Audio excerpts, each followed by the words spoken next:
last left our heroes, they had arrived in Waterdeep and met with Mert the moneylender. After brazenly casting suggestion on the seasoned adventurer, Mert offered to loan the players a sizable amount of gold. They were to use his money to gain access to a scroll and magical rocks that had fallen into the possession of the wizards at Blackstaff Tower. When turned over, the rocks would provide a clue to the puzzle, but they also summoned a random elemental who attacked the players on sight. After a harrowing series of battles, Ashbourne solved the riddle by shouting, "The Stone of Galore has 3 eyes." The room went dark. The wizards thanked them for their service, and they were promptly escorted out of the tower. Our game begins as the players leave Blackstaff Tower and step into the spiraling, perfectly manicured courtyard that surrounds it.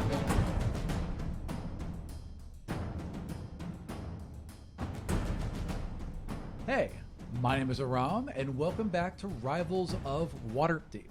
We are one man short this week. Unfortunately, Rin is not here. Rin is on a date with a nice other high elf that he found in, I believe, at the Lucky Duck, right? Lucky Duck. Oh, that's right, because he won his staff and then he gave it back.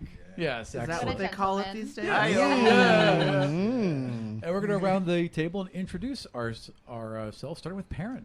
My name is Cicero Holmes. I am playing Perrin Underbow. He is a halfling bard. My name is Sharif Jackson. I'm playing Shaka, a tiefling warlock. My name is Carlos Luna. I am playing Knock Knock, a half-orc fighter. My name is Tanya DePass. I'm playing Celise Astorio, a human paladin. My name is Serena Marie. I'm playing Ashburn, a half-elf ranger. And in the last episode, you all had just left Blackstaff Tower, and you were in Blackstaff Tower because you were sent there after you met with Mert the moneylender, who gave you the money to buy your way in to guess about a bunch of rocks and be attacked by a bunch of things, and you left there with the clue, the Stone of Galore has 3 eyes. And that's it. His third eye is open. You're literally walking out of the Blackstaff Tower right now. Rin is like, "Oh, bye. Like, listen, I got to take... It's been great." And he goes running off. Rin probably should have cleaned up for his date. Sure, right? He's like covered in flour. Rin looked fine. All the rest of you are a complete mess, but Rin looks spectacular. Yeah, I know for a fact Ash is like covered in flour because I attacked that monster with the flour. Yeah. Fact, Chips like pops out of your bag and just sneezes a big old cloud of flour.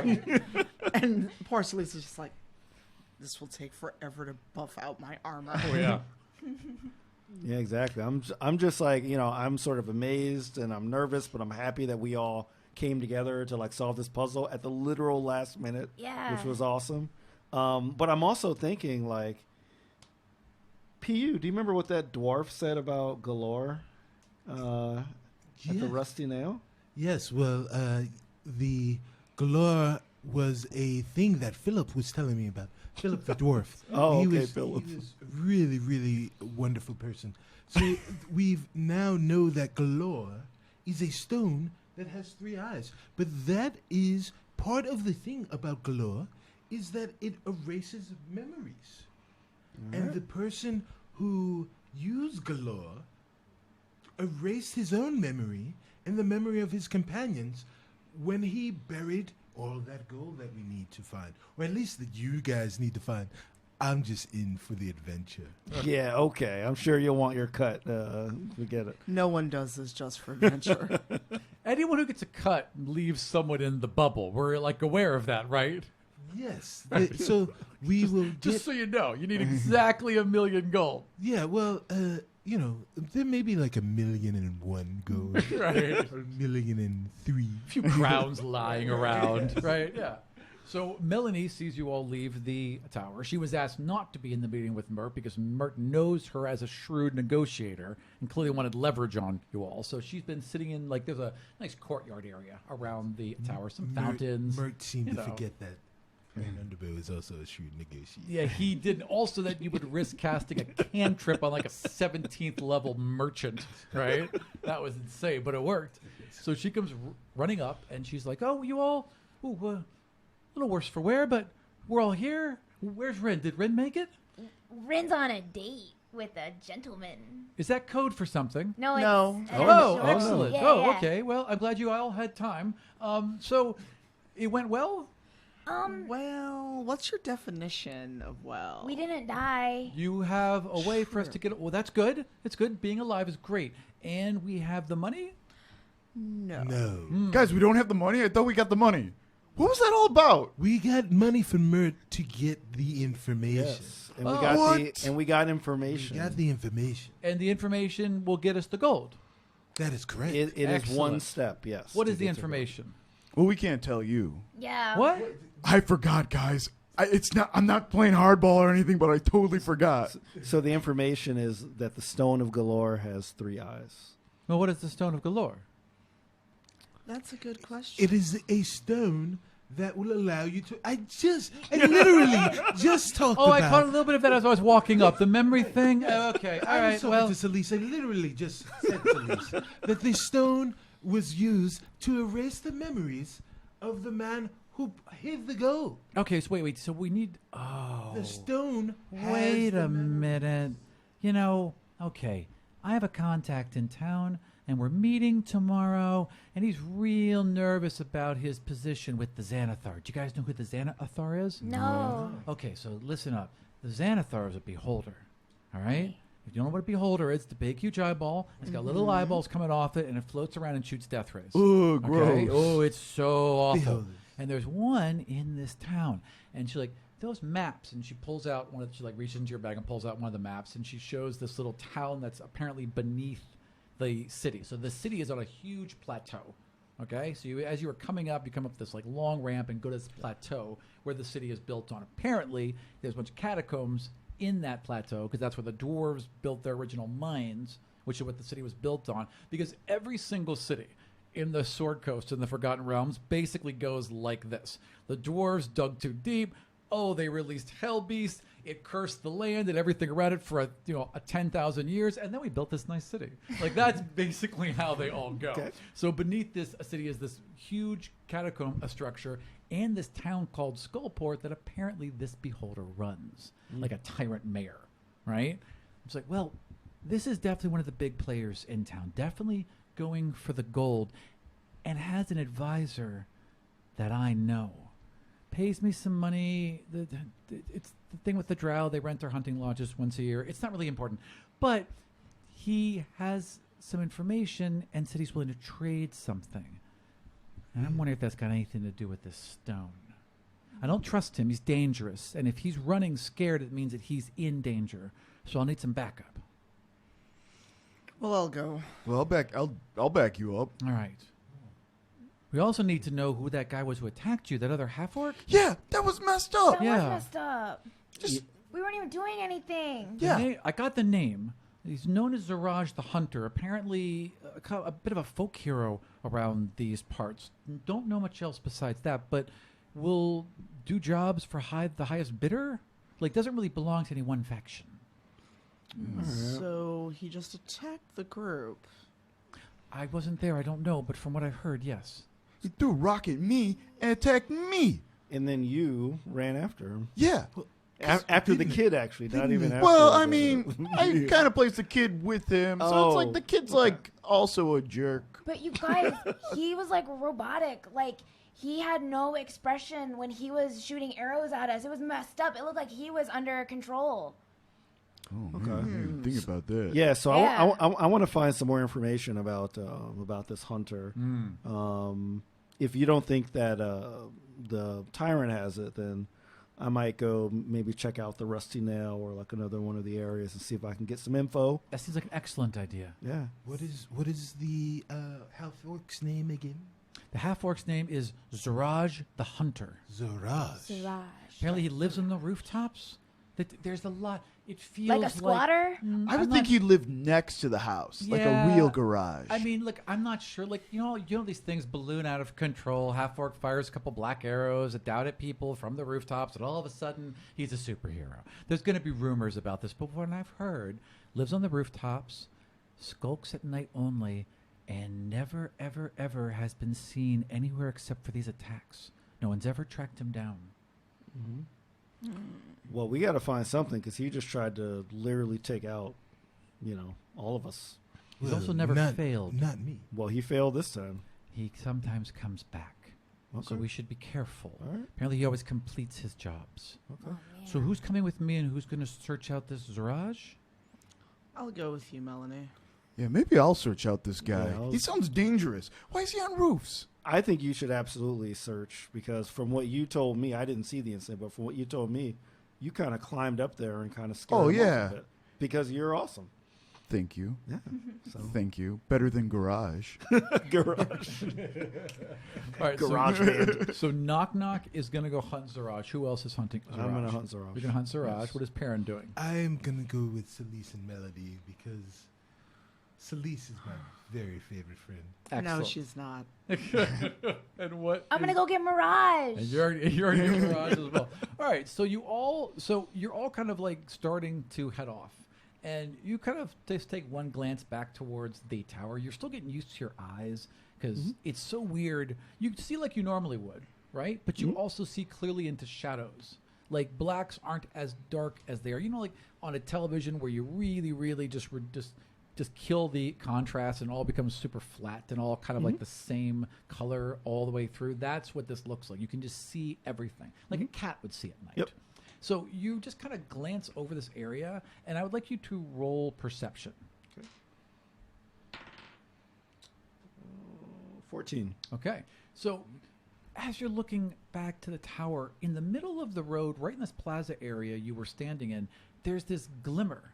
This odd glimmer in the shape of a person that's like kind of visible, like if there's like a weird shifting of the air in this area in the shape of a person. Okay. Guys, I think I see someone over there. Well, you probably can't see them, but I can see them. You all look and none of you can see. Let's go There's nothing run there. at them. I promise I'm not crazy, guys. No, I believe you, and I'm gonna run towards point to where it is. 1:15 p.m. Bearing north. I don't Roll know what that means. Roll intelligence. Mountain or Central Time. What is this? What? I mean, we both don't know what that is. It's fine. I'm gonna roll to see if I know what that is. Sure. Is it intelligence? Yeah. No, I don't. It's a Ooh, 10. nope. Yeah, Okay. that's a 5. All right. So you shout a location. Yeah. Sorry, a number. Of a and bearing, as yes. you finish shouting it, you go to point. These two have already taken off Yep. in wrong, or like both in exactly the wrong direction as you start to point forward. So you guys just sprint off in the wrong yeah. directions. And then as you're doing that, clearly the gig's up, and you see like if you poured visibility water over an invisible person and they just slowly became visible before you. And it is Fora, the same black staff wizard who met you at the bridge and invaded your Oh, mind. God. What are you doing here? Are you here to harass me again? I am not. My aura has treated all of you, especially you, my friend, rather unfairly. I did not like how you were treated here. I did not like how you were treated at the bridge, and I think that we have been pushed around a bit too much by Waterdeep as of late. I like to work independently. I am here to offer my personal apologies and my assistance. Wow. Wasn't expecting that. I'm listening. Knock Knock comes running back with a squirrel. Got it. Yeah, I run back with a garbage bag or something. Now talk. We know you're in on it. I thought he'd be invisible, huh?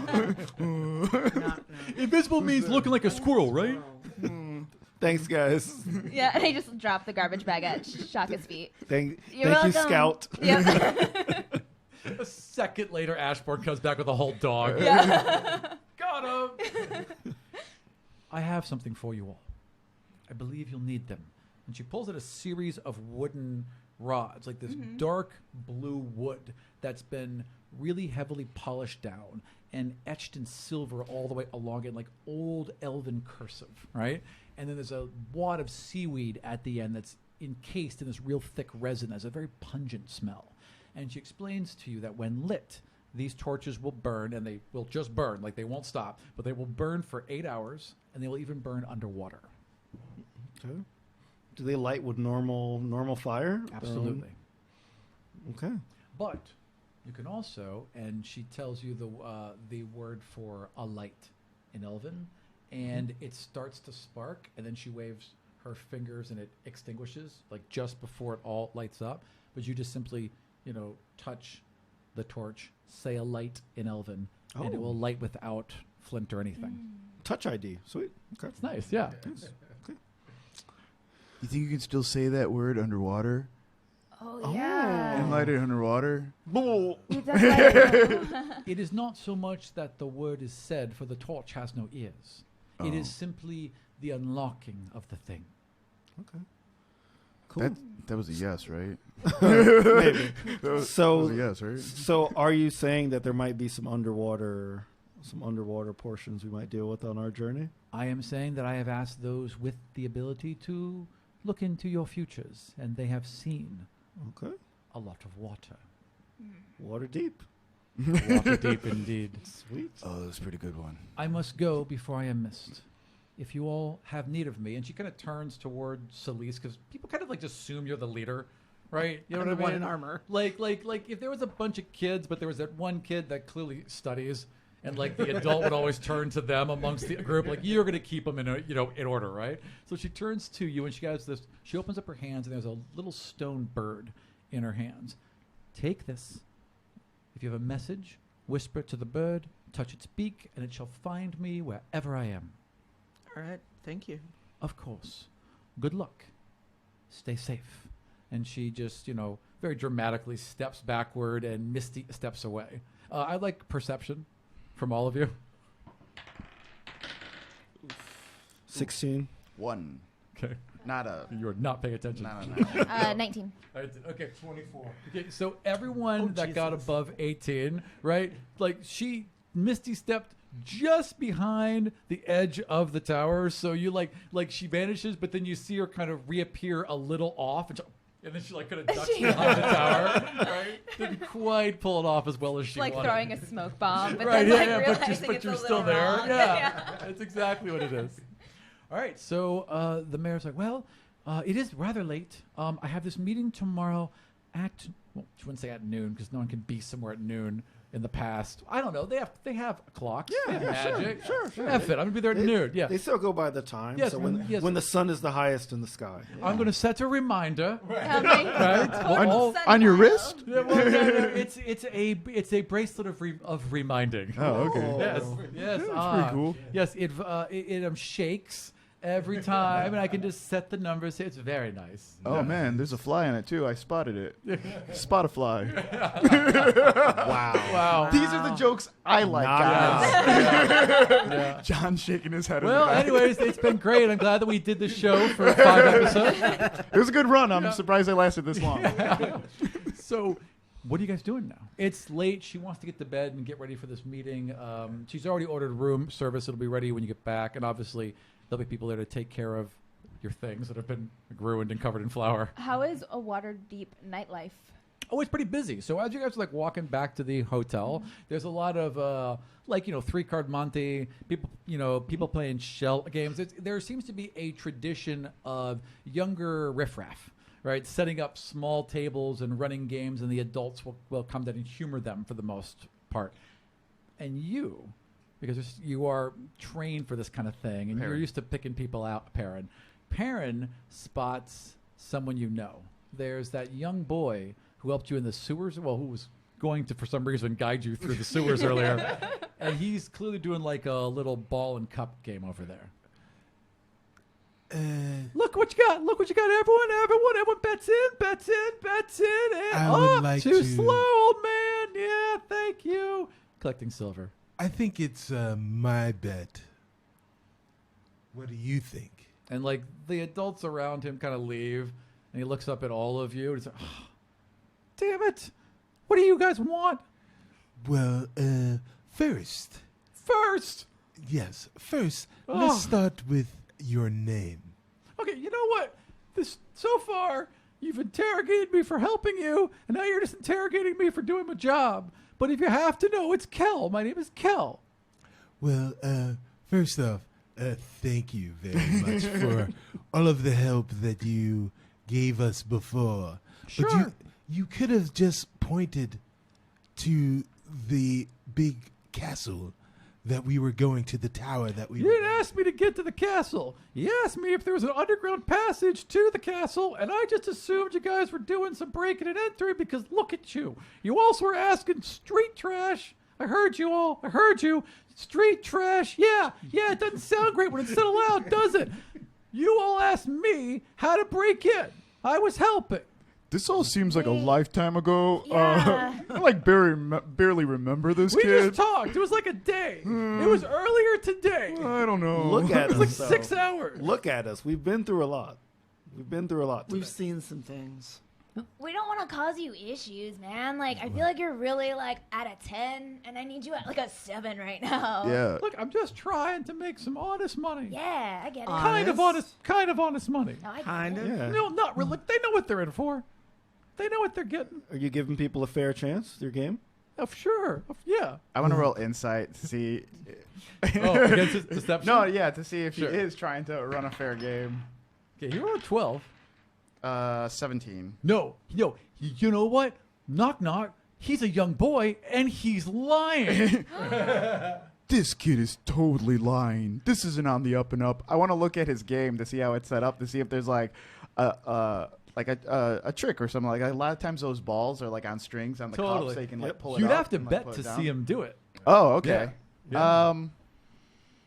I don't want to bet this kid. I don't think knock's the gambling time. I will play the game with the kid because Perrin, he understands. Like, they're kind of one of the same. And What Felice silver is to just play? What standing silver to there. play? So can he play and then we all roll perception to see if we can see? Only one person's allowed to guess. Only one person. Okay. Yeah, if anyone else guesses, it voids his bet. Oh, gotcha. okay. Yeah. Felice just standing there shaking her head at all All right. of you. Just So you're going to roll perception or whatever versus my sleight of hand. Yeah.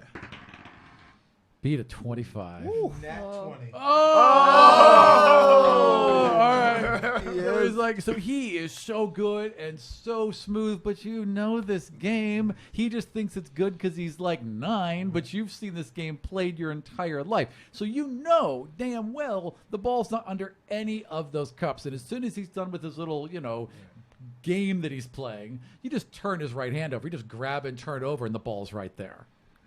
Very well done. I think that was very, very good. Kel, you try hard. You keep going. Take it. He pushes your nickel back to you, and well, not your nickel, but your silver piece, and he slaps a silver piece on it. He's an honest businessman, Perrin, that was so awesome. Wow. Yeah, that was awesome. You just grabbed his hand with like your little halfling fingers. Well, That was great. we're about the same size. I am small for my age. Okay. It's okay. And I'm actually tall for a halfling. I haven't eaten much my whole life, 3'4". and therefore haven't grown as much How as I old should. are you? 9. Still all of it. Are you hungry? Just Is like I said, that- whole life didn't imply that it was a long time. Yes, I'm hungry. I'm hungry all the time. Yeah, I give him some of my leftovers that I've saved. Oh, where are you holding those? In my backpack with chips. Right. So it's kind of And- has like yeah. fur on it a And little Chips bit. like pops out and like is very displeased. This is quite a betrayal to hand out the leftovers, and he just glares and looks at the kid and He slowly just. and then he pops out actually, and he goes hunting rats. Yeah. Yeah. Well, Kel, I'll say right now that PU stands for Perrin Understudy, and I flip back the silver that he gave to me, that he lost, and I give it back to him. Hits his forehead. Yeah. Lost an eye. You just keep catch it. studying, and one day you'll be a great bard and entertainer just like Perrin Underbill. Oh yeah, you think you're so great, huh? Then why don't you try out? And he points to this poster behind him, and it's this like really grand lithographed poster. Like it's literally as tall as you are. And it says, welcome to the great yearly ball extravaganza where they basically have like a variety, like all the high up lords have this variety hour where anyone in the town can try out in a public tryout at noon. All the plebes show up to watch this public tryout. It's kind of like their American Idol, I suppose, right? And whoever doesn't get like a bunch of vegetables thrown at them gets passed on to then show up at this party and then perform for all these rich assholes. And then they pick who wins, and they get what's called the Grand Tour. Okay, so if you win, you are then guaranteed a night of performance in all of these really nice inns and stages all around the city for the rest of the year. So it kind of sets you up. Plus, you won 500 gold. All right. All right. It's like, try out for that. You win that, then maybe you're something. Perrin Underbow came for this. I literally have come from miles away to show Waterdeep and the whole Sword Coast that I am the bard extraordinaire.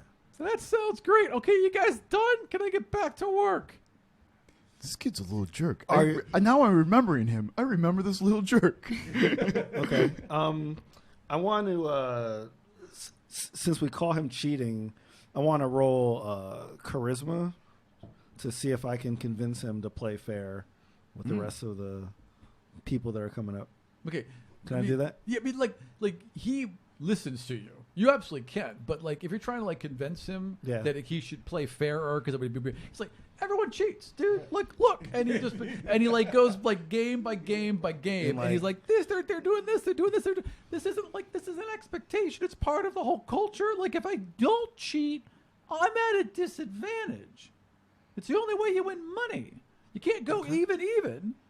I think you're really expecting a lot of me here. I'm really just trying to feed myself. I do have high I'm 9 expectations. I'm just trying to make you a better person. That's all. I'm 9 on the street. You should actually expect more of the city to take care of me, and there should be a larger social safety net. I really think you're putting the blame on the wrong person. I'm kind of a victim of this whole thing. If I'm going to be honest, before I found my mentor, Chips and we would do cards. Well, I would do cards, and Chips would rob people.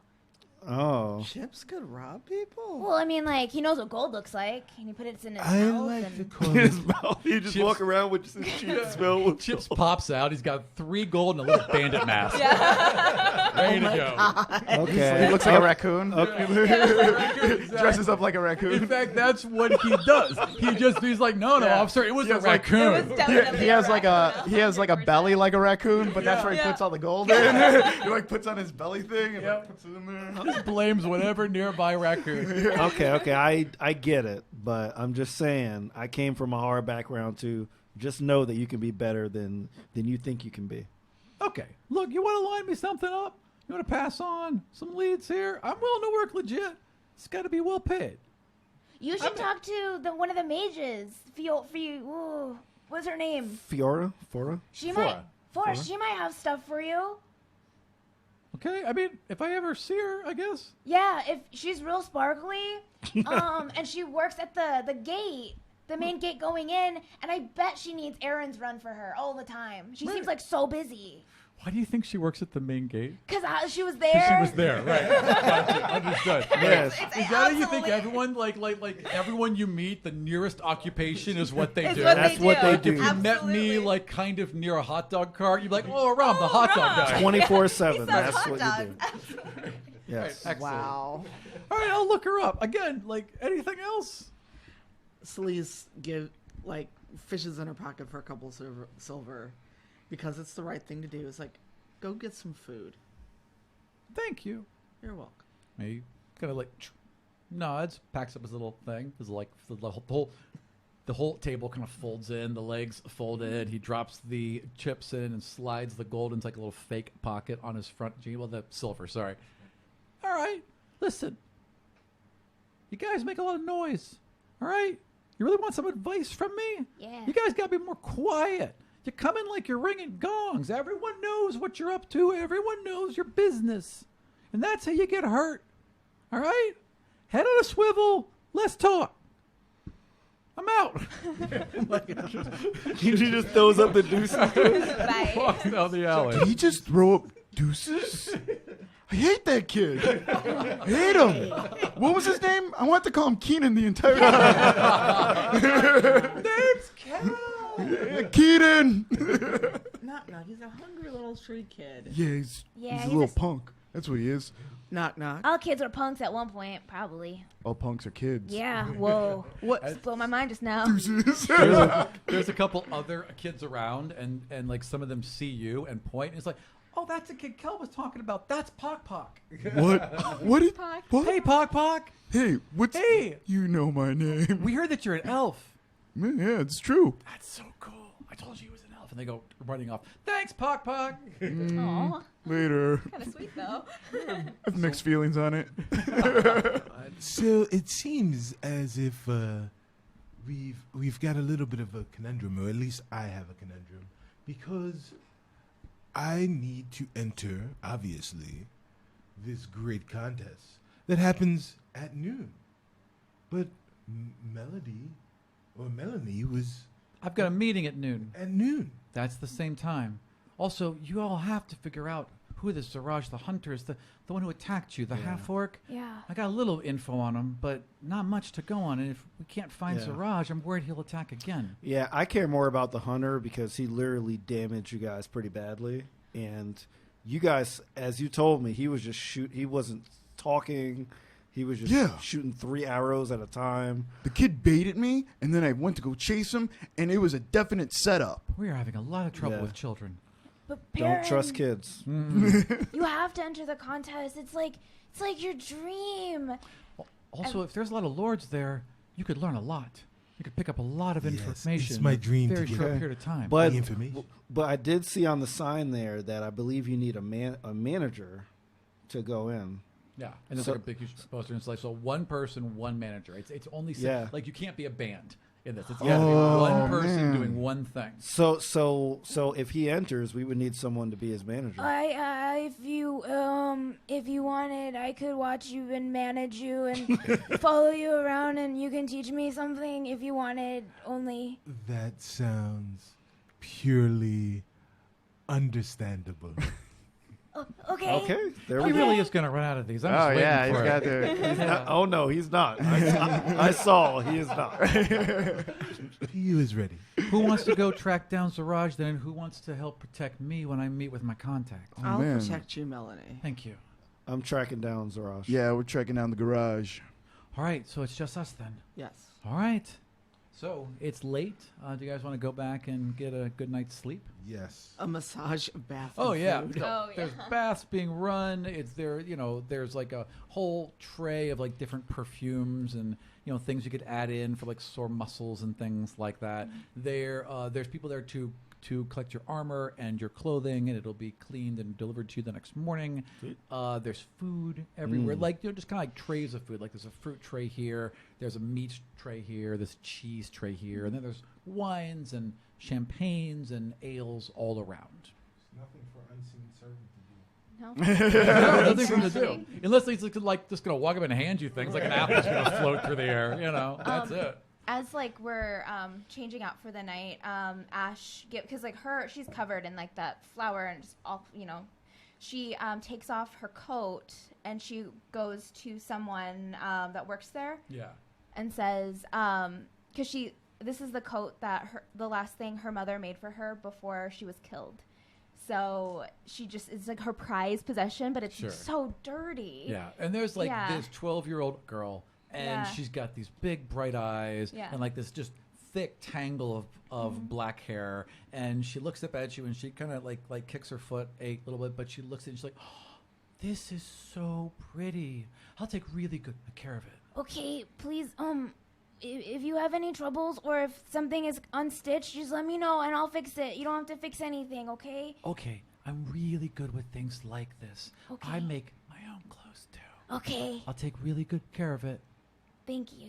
You're kind of my favorite. You guys are so cool. And she goes running off. All right. I just pass out because Yeah. I'm super tired. Yeah. Um, Chips is out too. You know, Yeah. Chips is out. I'm the only one that's really not dirty because my robes are still nice. Yeah, that's right. So I just You head and your off and ever like, white robe. and like I'm Always. just like, see you tomorrow, and I just conk out.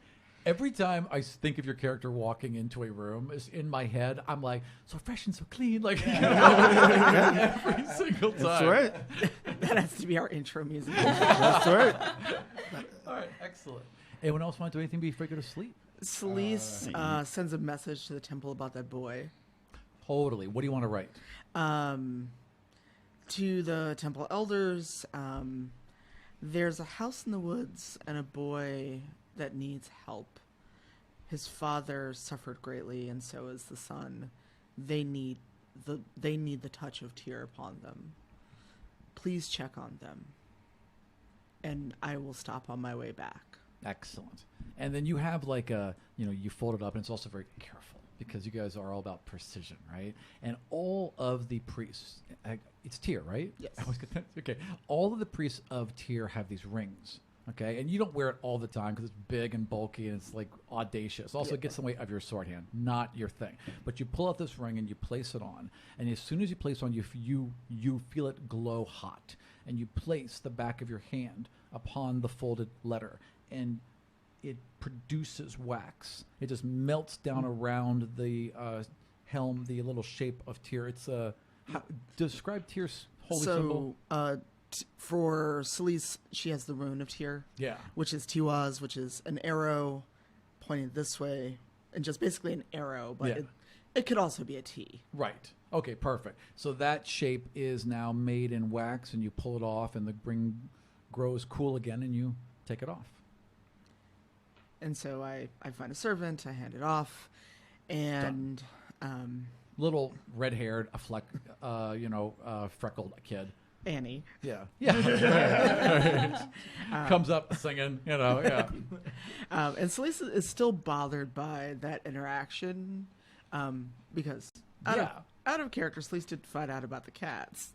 Right. Oh, yeah. Right. Did you tell anyone about the cats? You guys knock and Ashburn? Did you tell anyone about the cats? I think we would probably would have. Oh, you did?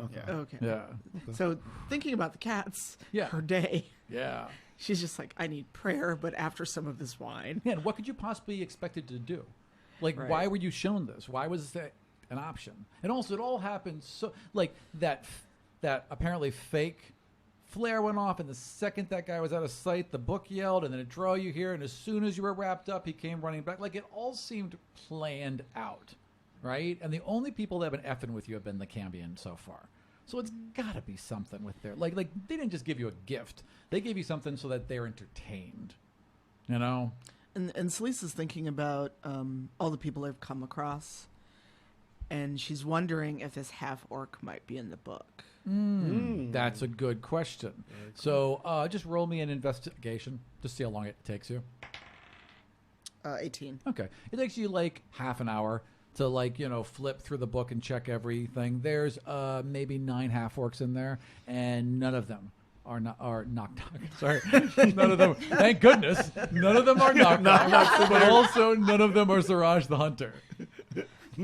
It just knock in there 9 times in like different poses.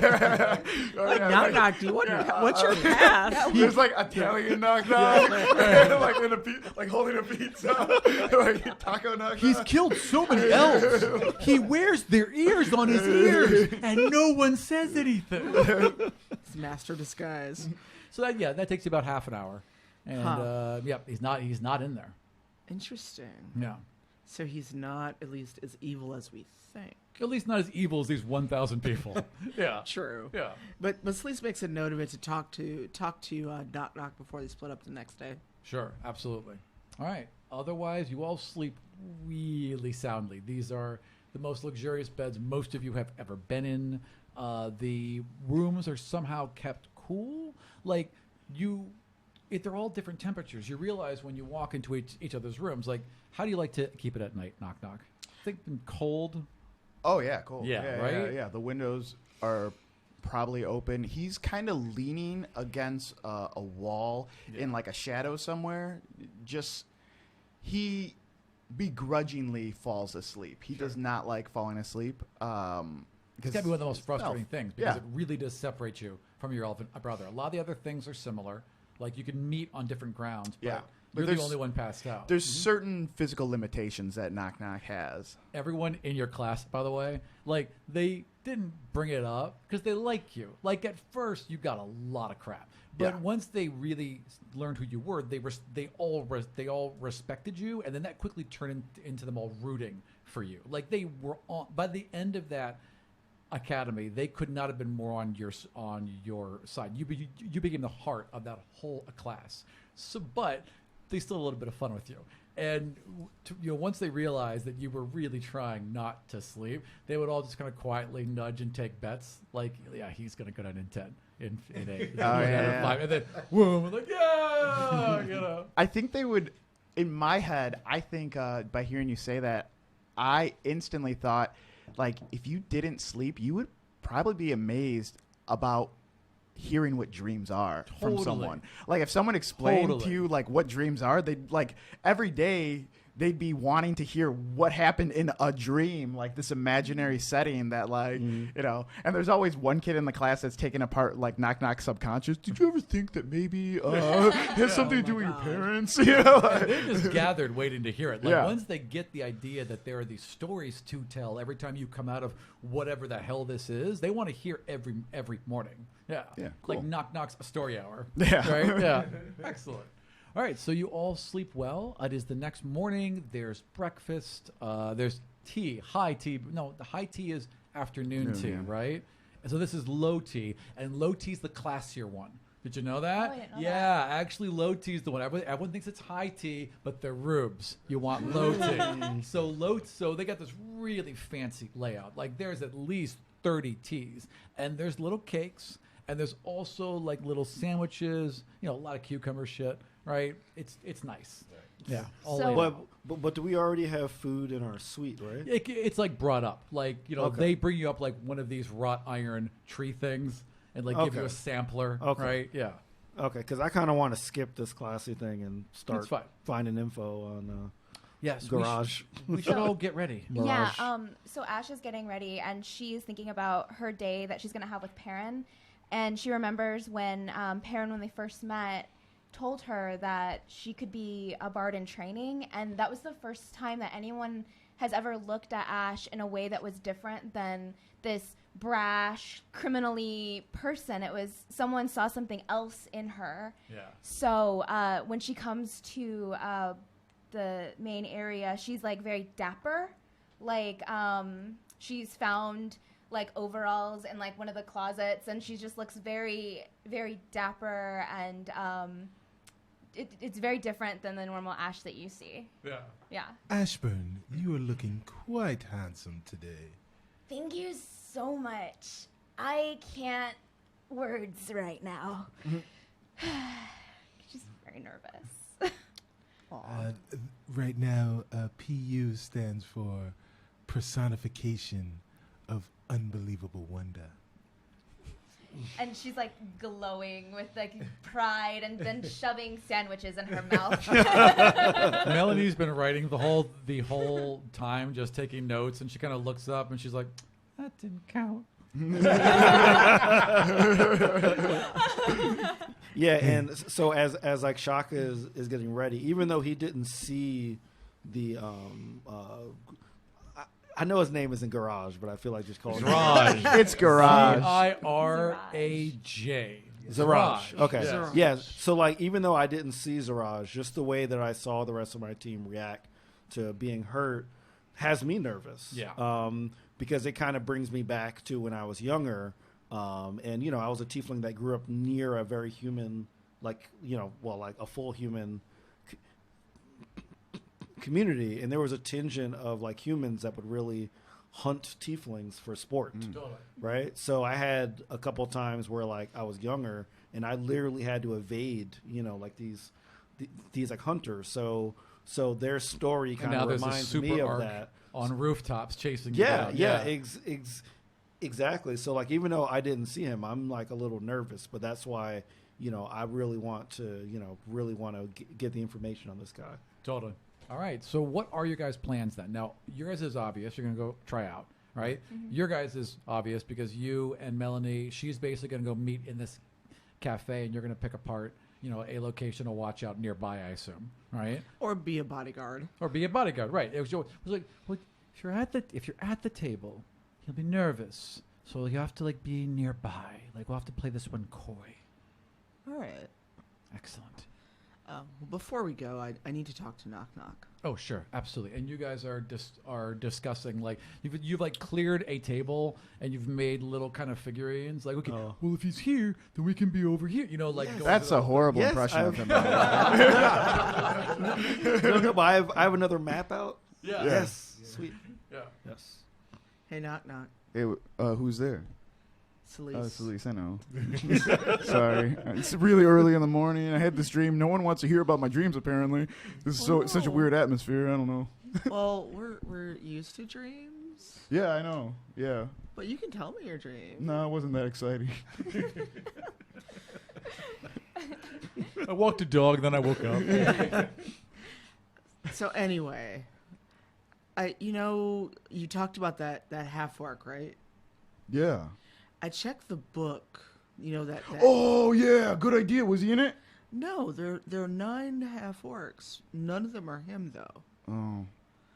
But I don't know if that means he's actually not that evil. Well, I mean, he tried to kill me. Well, I know, but as far as the book is concerned, Oh, the book doesn't consider him evil. not that evil. Oh. He probably is. I mean, he did try to shoot you with arrows. Yeah. Now you're kind of taking the wind out of my sails. I was all gung-ho and going after this guy. No, you now can he's still go after Well, him. I don't know. It seems like I might be in the book now. No, you're not in the book. Well, if 2 people that aren't in the book and one of them kills the other person, that person should be in the book, right? Probably. I mean, we got one person. You're out. winding me up, Celise. What are you doing? I'm trying to tell you about this orc. Yeah, and I was about ready to do some justice, and now you're just like, maybe he's not so bad. No, he's probably. I mean, he is bad. He shot arrows at you. I'm Yeah. just telling you, he's not in the book. He's not in the book now. Melanie leans back. He'll be back. Oh, hang on. From what I hear, he always hunts down his targets. Like, even if they escape him once, he comes back. So it may still behoove us to find out who this person is and why they have been set upon us. We'll find out, and if there's justice to be meted out, I trust you to do that. Knock knock. Yeah. If Azarash is really good, then he'll listen to reason. If not, Oh, that's true too. then he'll listen to the reason I mean, of you've got your nifty new arrow. exactly. Yeah, but it's not like tell the truth arrow. But you could fling it at him, arrow, and pin him to the wall. Yeah. And then get him to tell the truth. That'd be Yeah, super like- tough if it was to tell the truth arrow. It's like, well, listen, I don't believe you. This really hurts. He's telling the truth, guys. You don't want to get hurt. Tell the truth. Truth arrows. I like it. I like it. I think we should go back to where we saw him, though. The scene of the crime. So the alley.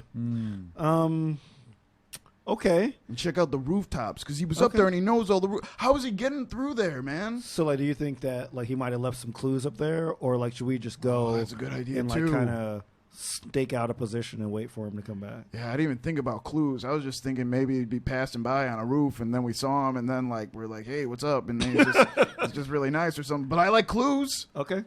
Okay. Yeah. Let's go search for some clues. All right. So before you guys are getting ready to leave. Yeah. So before they leave, I want to cast Bardic Inspiration on Knock Knock, and also on Shotgun. And what does that give them? So Bardic Inspiration gives you an extra D6 that you can use on any creature within 60 feet. Excellent. So whichever you guys have a roll, you have this extra little die 6, and if you think it's going to be an important roll, you can throw that onto it. And how long does that last? It lasts for 10 minutes.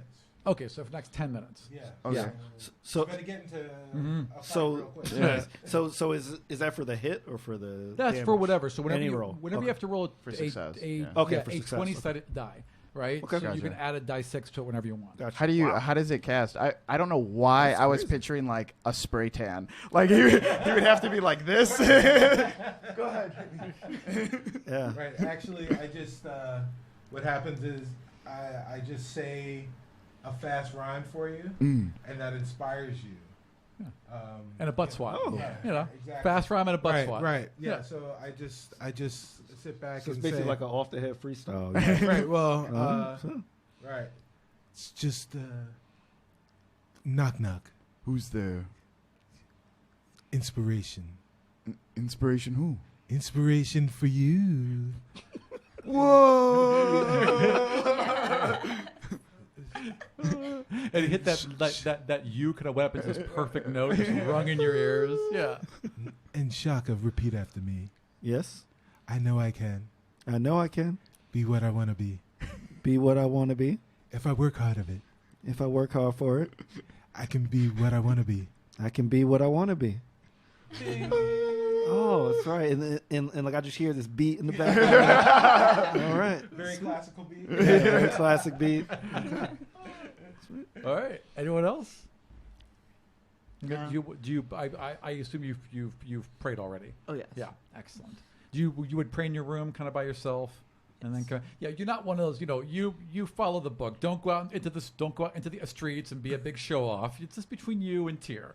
Yeah, excellent. Yeah. So I am worried that you're going alone and trying to be incognito because you're going to be in like your full armor. I'm assuming. And I do have other clothes. Oh, okay. So Well, that's a good question. Are you leaving your armor behind? Ask the DM. For no reason. Yeah. My player senses are tingling. Yeah. I'm going to still be in my armor. However, I will be inconspicuous. I will not be right next to Melanie. I will observe. Excellent. Sweet. All right. Let's do it.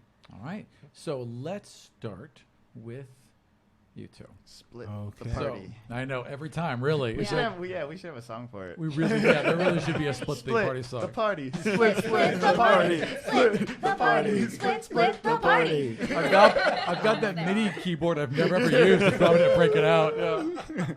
All right, so you all go into the main market square, which has been cleared out in the center of it, and there's been a big stage erected, and there's people gathered everywhere. And off to the side, there's like a couple little side tables with some people trying to sign everyone up. There's like, A through C, go here, right, that kind of thing.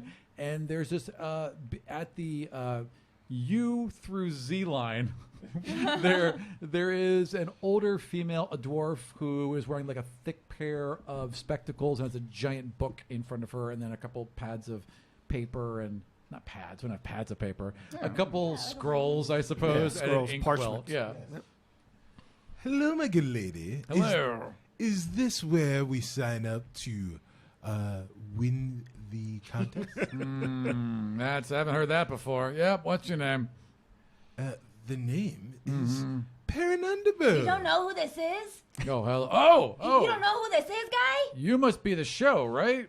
What? Is it Freak Show? Are we doing down for a Freak Show? No. I'm just a manager. I'm managing talent. Oh, he's the act. Yeah. Well, if that's the setup, all right, tell me what you do. Tell me what you need.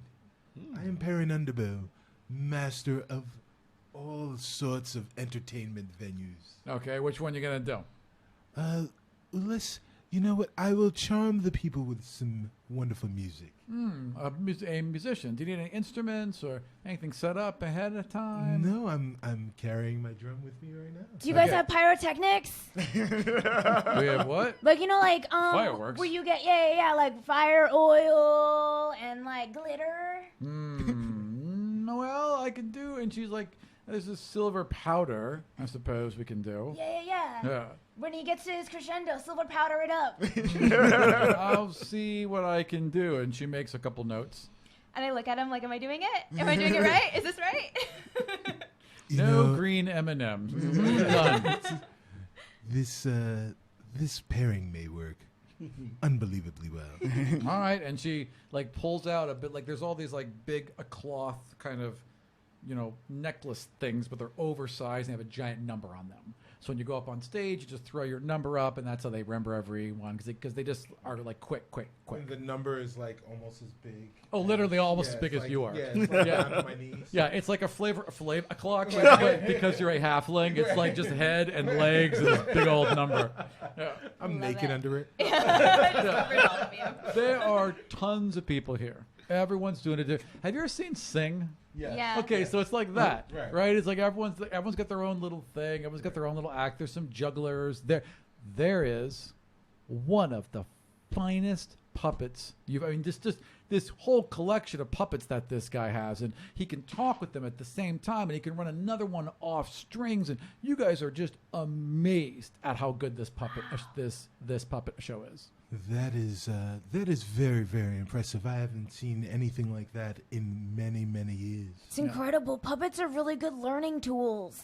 That is what Knock Knock said. You must be spending a lot of time with Knock Knock. He has good dreams.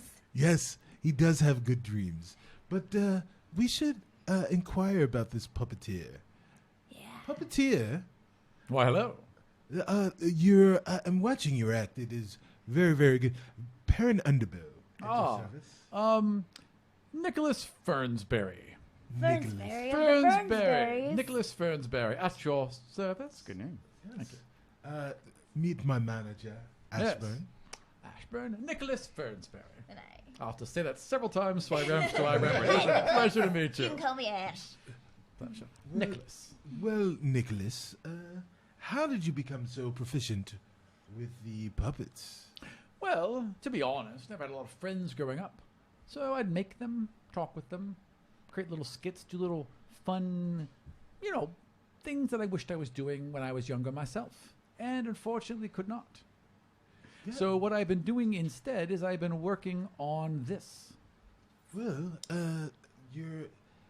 the skill with which you do everything is quite amazing.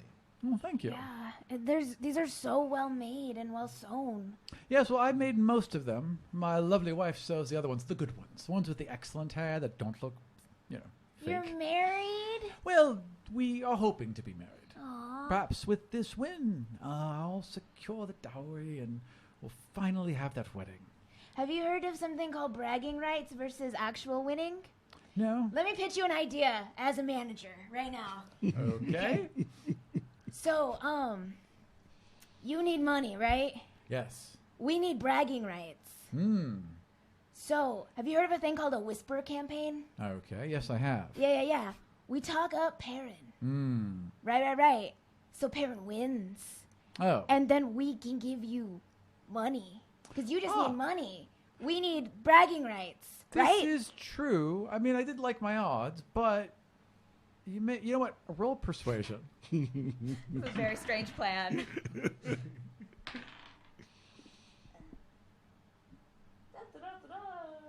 is... Wait, persuasion? 15. Okay. You know what?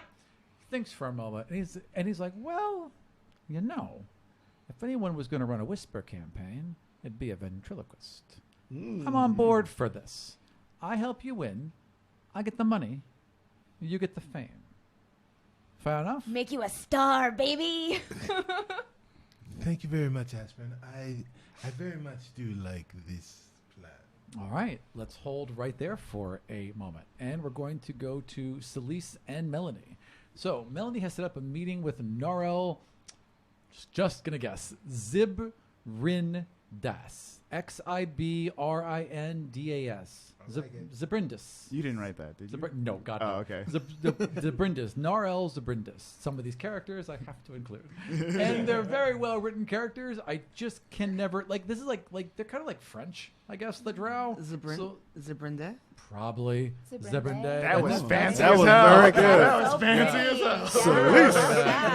So Nael Zibrindal, I guess. I don't know. Nara Zibrindel. But there is a drow advisor to the Xanathar that she has known for some time. And she explained kind of loosely that there's this group of drow that have invested in their hunting lodges in Nightstone and will just show up once a year and take all the lodges for a whole week and then leave again. Don't want anyone to bother them, just want to be left alone. But the amount of gold that they're investing is like 10 times past what it would cost just to rent those lodges. So something shady's going on, but she's not asking a bunch of questions. She kind of glosses over it. And she says that one of these drow has been apparently working for the Xanathar, and she believes working as like an undercover agent, kind of double crossing, but maybe it's double crossed on both sides because seems pretty scared. The contact that she got right away is that he wants an out and that he's got something to trade. So Celise enters after she does. And, is very inconspicuous. Yeah. Is wearing her cloak over her armor. Well, they'll be actually, so imagine like an outdoor cafe by a fountain right beside like a fancy coffee shop, that kind of thing. Right. Yeah. She's around, but she's not displaying her shiny mithril armor. It's a pretty busy area, so there are guards hanging about. I mean, you really can be inconspicuous pretty easily. So I will be around the guards, just having an ale, having Guard some talk. food, guard talk, Yeah. soldier talk. How far from her do you wish to be? Since I'm human, is 20 feet too far? 20 feet's pretty close. The closer you Okay. are, the harder it's going to be discreet. Okay. Then let's say 40 feet. 40 feet. Okay. Excellent. And she takes a seat. A waiter comes out to her. She orders a tea and some lemons, and she's very particular. So she's got all this little thing. She's like, oh, and it has to be this, and make sure it's not from the river. cucumber You know how that water is. sandwiches. The cucumber sandwiches. She really likes being in a city. Like, I don't know why she's the mayor of Nightstone. You haven't really asked her, but this is where she belongs. Not some back. She's a city mouse. She is totally a city person. Maybe she had a little out with her friend or cousin, whatever, but yeah, she should be here. So she's setting up to order. What are you doing? I'm ordering, soldier food, just chatting with the guards, and hopefully they're not making a big deal out of this strange paladin in their midst. Right, soldier food. So meat on a sword and beer, right? Yes. Yeah, nice. Excellent. I've got meat on a dagger and a flag and a veil, and I'm Fantastic. very Awesome. happy. Fantastic. All right, so what are you asking? Like, are you looking for anything? Are you trying to figure out anything? Just, kind of ask, all the stuff going on in Waterdeep. Is this normal? Do you get a lot of people coming to visit the city? I want you to roll a performance to see Oh. how soldierly you are with them. You know what I mean? Yeah. Can I do persuasion? Yeah, totally. You can roll that as well. 17. Yeah. So they're on. These scenes. There's a couple of soldiers you pick out, and they're both got their helmets off, and they're talking. They're both kind of one's 5'3", one's about 5'6". One's got a short crop of brown hair, and the other one's got kind of longer, pulled up into a ponytail. Women have to keep their hair shorter because of the helmets, so they all have their own kind of way of doing it, right? And they're just talking to each other. Yeah, so, just kind of figuring out what's going on, asking how long they've served. Oh, hey. And they seem respectful of the paladins. They greet you. Well, we have all, they seem pretty young. They've been in the service for a couple years. If you serve in Waterdeep and you don't have status, if you serve 10 years in the military, your immediate family gets the smallest amount of status. You serve 20 years and you're given a small plot of land. So it's a way for common people to kind of buy in, right? To, not for them, and maybe not even for their kids, but their kids' are going to have a leg up, Yeah. Okay. Yeah, so that's what they're in for. They're both looking to start a family and, just have a more normal life. Cool. Are you, so 20 years before you get any kind of status? Well, 20 years before you get the house. But, you get 10 years in and you got you have a game to play. You've got some reach. Okay. And the other one's like, well, I'm doing 20. I like the security. I'm in it, the whole 20 years. Well, you have to stay in Waterdeep then, because you put in all this time. They both kind of laugh. Where else would we live? I don't know. I mean, I've Baldur's Gate? That's funny. Yeah. Oh, my village is far from here, so it surprises me when people stay for so long. This is the only place I've been that's anything like this. Where else would I go? And It has that's everything. fair. I mean, I probably would have stayed in my village if life had been different. Well, that works for you, but for me, I got to make some money. And this is the only job. This job pays 5-6 times what I could make anywhere else. And they treat you good. It's fair. It's hard work, but it's fair. That's good to hear. Tell me about the Hall of Justice here. Oh, the hall. And they all both kind of brighten up. It's like, well, I mean, you would know more than we would about it, but yeah, the hall is spectacular. It's amazing. I've never seen so much white marble. Well, I've not yet had a chance to visit, but I plan to do so a little later today. You should go. They put on quite a show, I've heard. And those windows they have, those clear glass, oh, something else. Yes, the temple and the hall in my town is not as grand as what I've seen here, but That's why we stay. I don't know. Maybe Waterdeep could be a good place to come back to. Roll perception. Ooh, 4. 4. Okay. So you're busy talking. And you're going back and forth for a while, and you're scanning and looking back and scanning and looking back, and then you must have missed when he sat down, but she's already seated with the guy and they're talking. Okay. So I keep up the chatter, but I slow down a little bit to say, oh, hey, my meat on a stick is here. But, I'm friendly about it, but, Sure. my attention is a little divided. I'm Sure. just kind of like... And they've got their rounds to run anyway, Yeah. so they're moving throughout a square. So it's like a nod and a little wave, and they go Yeah. back to work. They just took a little 5-minute break. Yeah. If cigarettes were invented, they'd have been smoking, right? So you kind of are just not getting closer, but just, circling around, getting a better look at everything that's going on. And you don't catch it until it's happening. But you notice another elf stand up and start walking, and it doesn't really stand out for you at first, but when they shift from being a high elf to a drow in mid-stride, it sure does. And you see them lift their arm, point the finger, and a ball of fire form at the tip of it. And we're going to hold right there. And we're going to go to you two. So you two are back in that alley. And you're standing there. And Knock Knock is looking all around for this kid because he's just convinced the kid's just going to show up at any time. And you're looking at the alley around you. Notice that these buildings are really built in ledges and places where people could get finger holds. So this is a prime area for someone who wanted to get up and down real fast. Okay. Knock Knock, can you show me where you climbed up so that we can look on top of the roof? Yeah, so chase the kid over here, and then the arrow was by, so he was probably right there. Yep. I got a shot off, and then he had 3 right away. So then I climbed up like this, and I want to climb up real fast. And as you're looking at it, you reckon, just roll me a climb with dex with or? advantage because you've climbed this already. Oh, okay. So 18 and yeah, something low. You just hop, you're back of a trash can up onto a windowsill, hop, and boom, he's up. Okay. He's up there, and from this position, not only can you clearly see the street where you all would have started, there's no better place to do an ambush. This was very clearly planned. Yeah, this is. Hey, you look so small from down here. Oh, from up here. Hey, this is probably the best place that he could have possibly. The vantage point from here, you could see everything. Okay. Can you stop screaming from?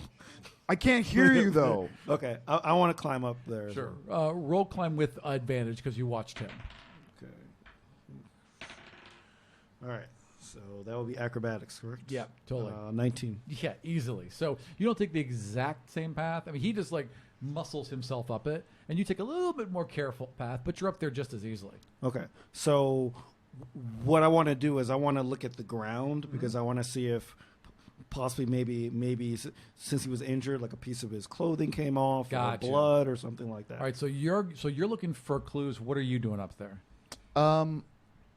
I'm trying to look at the roof as if it was a separate terrain. Mm-hmm. So, I think a lot of people would look at a roof and be like, "Oh, this is the top of a building." But I want to look at the city now as terrain, just from the rooftops, how you would travel and get around things. Gotcha. On it. Okay, so you're checking the paths along the roof, what's the most natural flow someone would move, and you're looking for actual physical clues. So both of you roll 3 investigations as you're searching along for the next hour.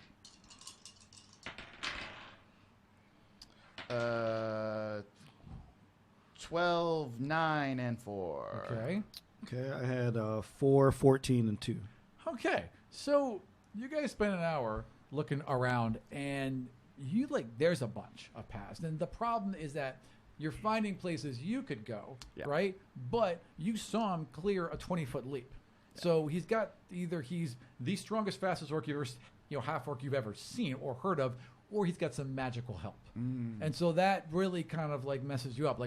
He could clear any one of these roof tops. So after an hour, you don't feel any closer. I'm looking at a normal person, not a person that can clear this distance and do that. The options are limited for me. Absolutely. Okay. But for him, you realize they're not. So after an hour, you've learned nothing. Gotcha. You are looking around for clues, and there doesn't seem to be a whole lot here. Maybe those could have been footmarks, but it's all like rough kind of like sand up here and rocks, so it easily shifts. Whatever footprints or movement of the roof would just be easily cleared out by the next person or just from the wind blowing. So it's kind of hard.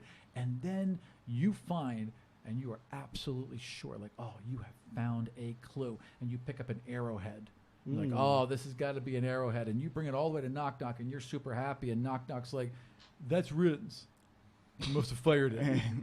And you don't have anything either. You've also wasted a total hour. Oh. All right. Well, so we have a couple of options, Knock Knock. We can either keep looking, right? We can hope that he returns, and hope that the two of us can take him. You would know more than that, since I didn't really see him. Or we can head back and try to reformulate. If this guy's hunting us, like, we're in his territory right now, so he's definitely at an advantage, like, to get us. So unless we have something like elaborate plan, like a trap of some sort, I think we need to get off this roof. All right, I agree. So where should we head? Why don't we? Well, we can't get into the music thing. Wait, why not? I guess we could fake being an actor and a manager. Fake? So you did mention the puppets. That is true. Yeah. That is true. That's true. Do you have the puppets? I got a sock. What else is a puppet, right? Okay. You know what? I'm gonna trust you. Is this actually like? Do you have a sock on you, or would you really like? Yeah, he has an extra. I think that no. I Okay, think there's so a it is sock. an Like, extra yeah, sock. there is All right, like an extra gotcha. sock or whatever. Okay. Oh, but you know what? When I win, Perrin's gonna be so upset. He is going to be mad, but you don't have to win. We can be there just collecting information, because we know that there's That's true other important people there. I know you want to win, though. I always want to win. Okay, so...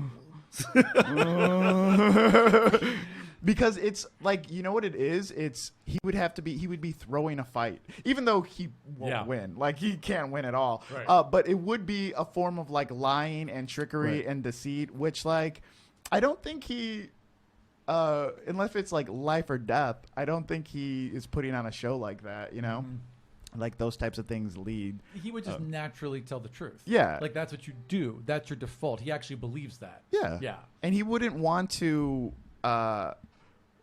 he always wants to perform at his best. All right. Yeah. Well, you know what? I don't think there's anything wrong with that, because the whole goal is to get information. What about you? Do you perform? Do you do anything? Well, I got to be the manager. I don't really perform.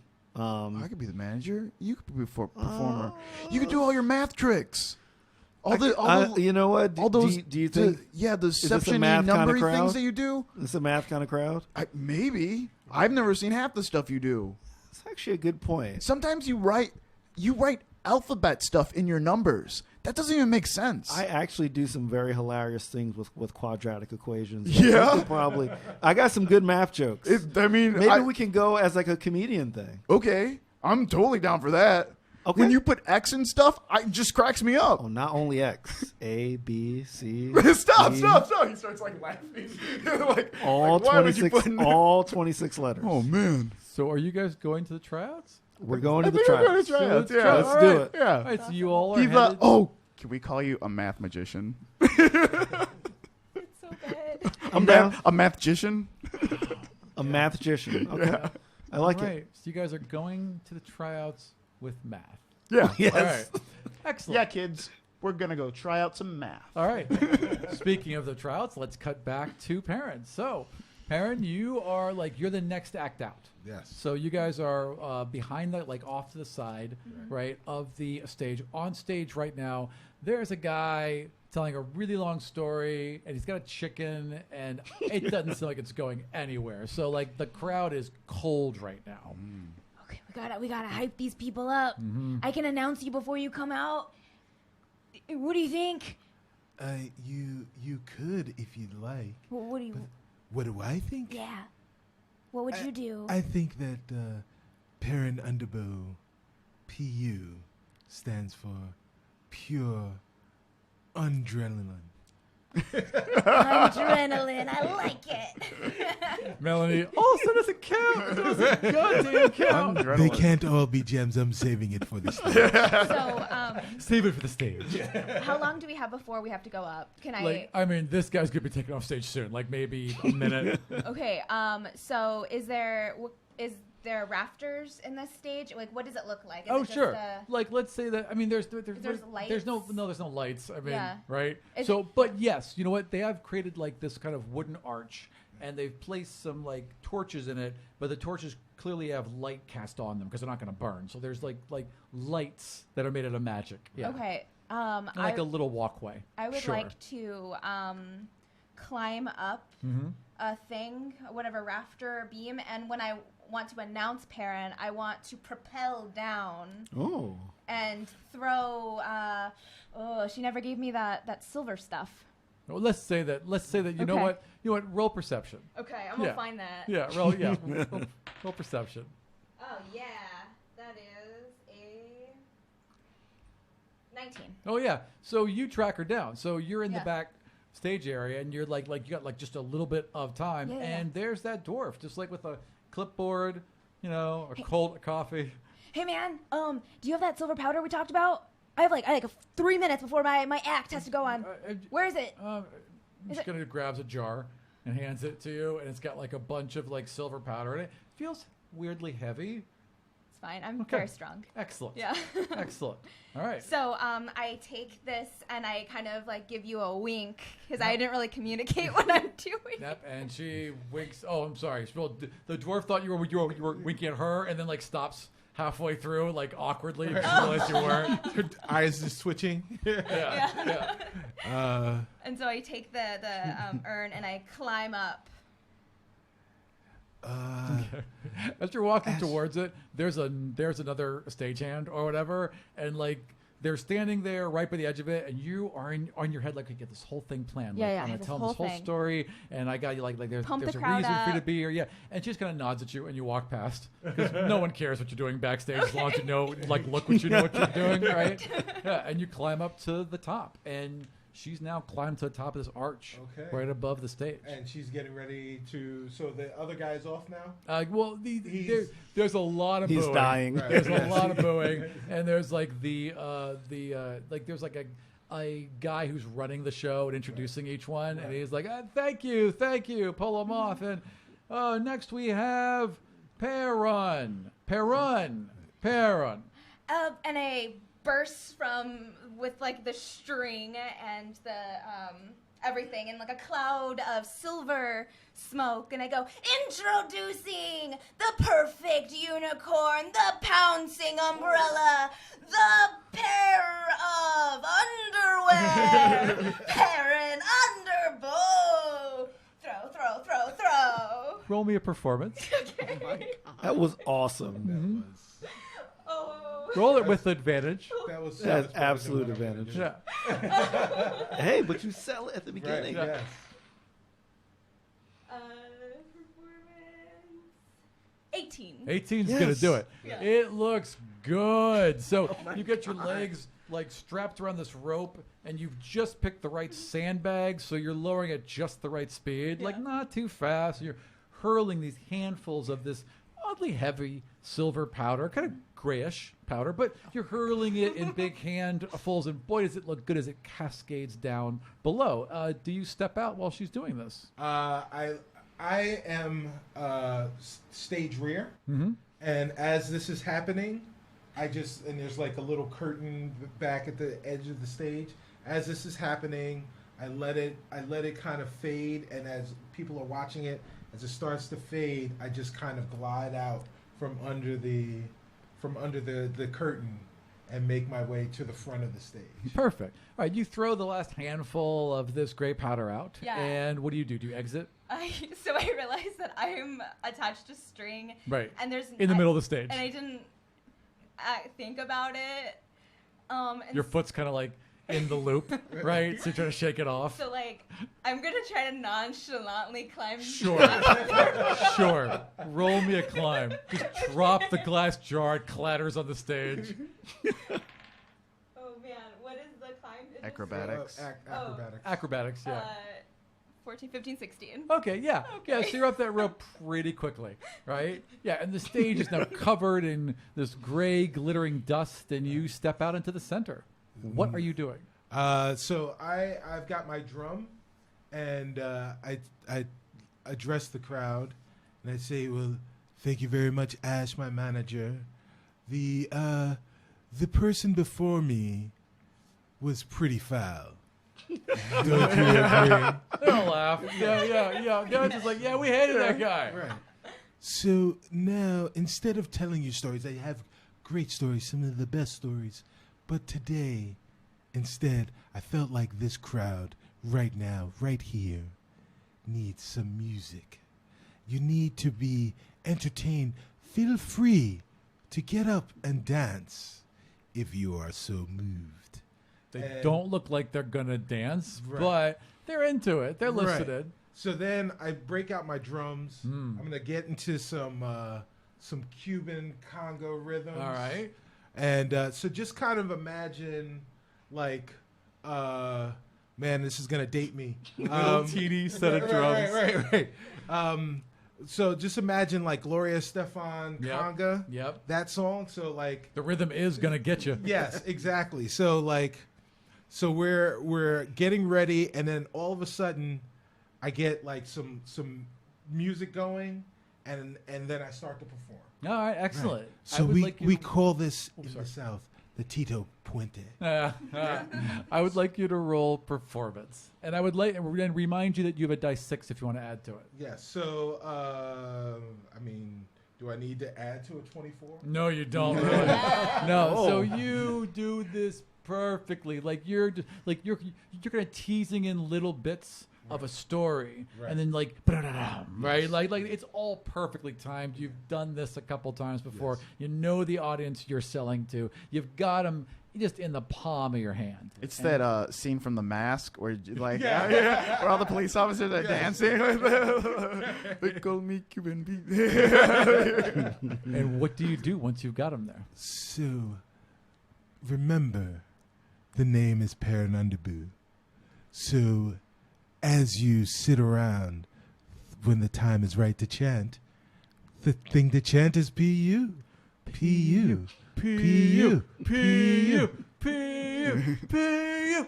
P-U. And they're all wildly screaming at this And I point. take a bow, and as like I bow and slide back through the curtain, back away. As you slide, your foot drags across this wooden floor and drags through this gray powder that's been laid upon it. And you hear what sounds like sandpaper, and then and it goes up. So this, now I would like you to roll a dexterity save. Oh no. Oh, I got a natural 1, but I'm lucky, so I. Yeah, you get to re-roll that. Thank Yeah. God you're a halfling.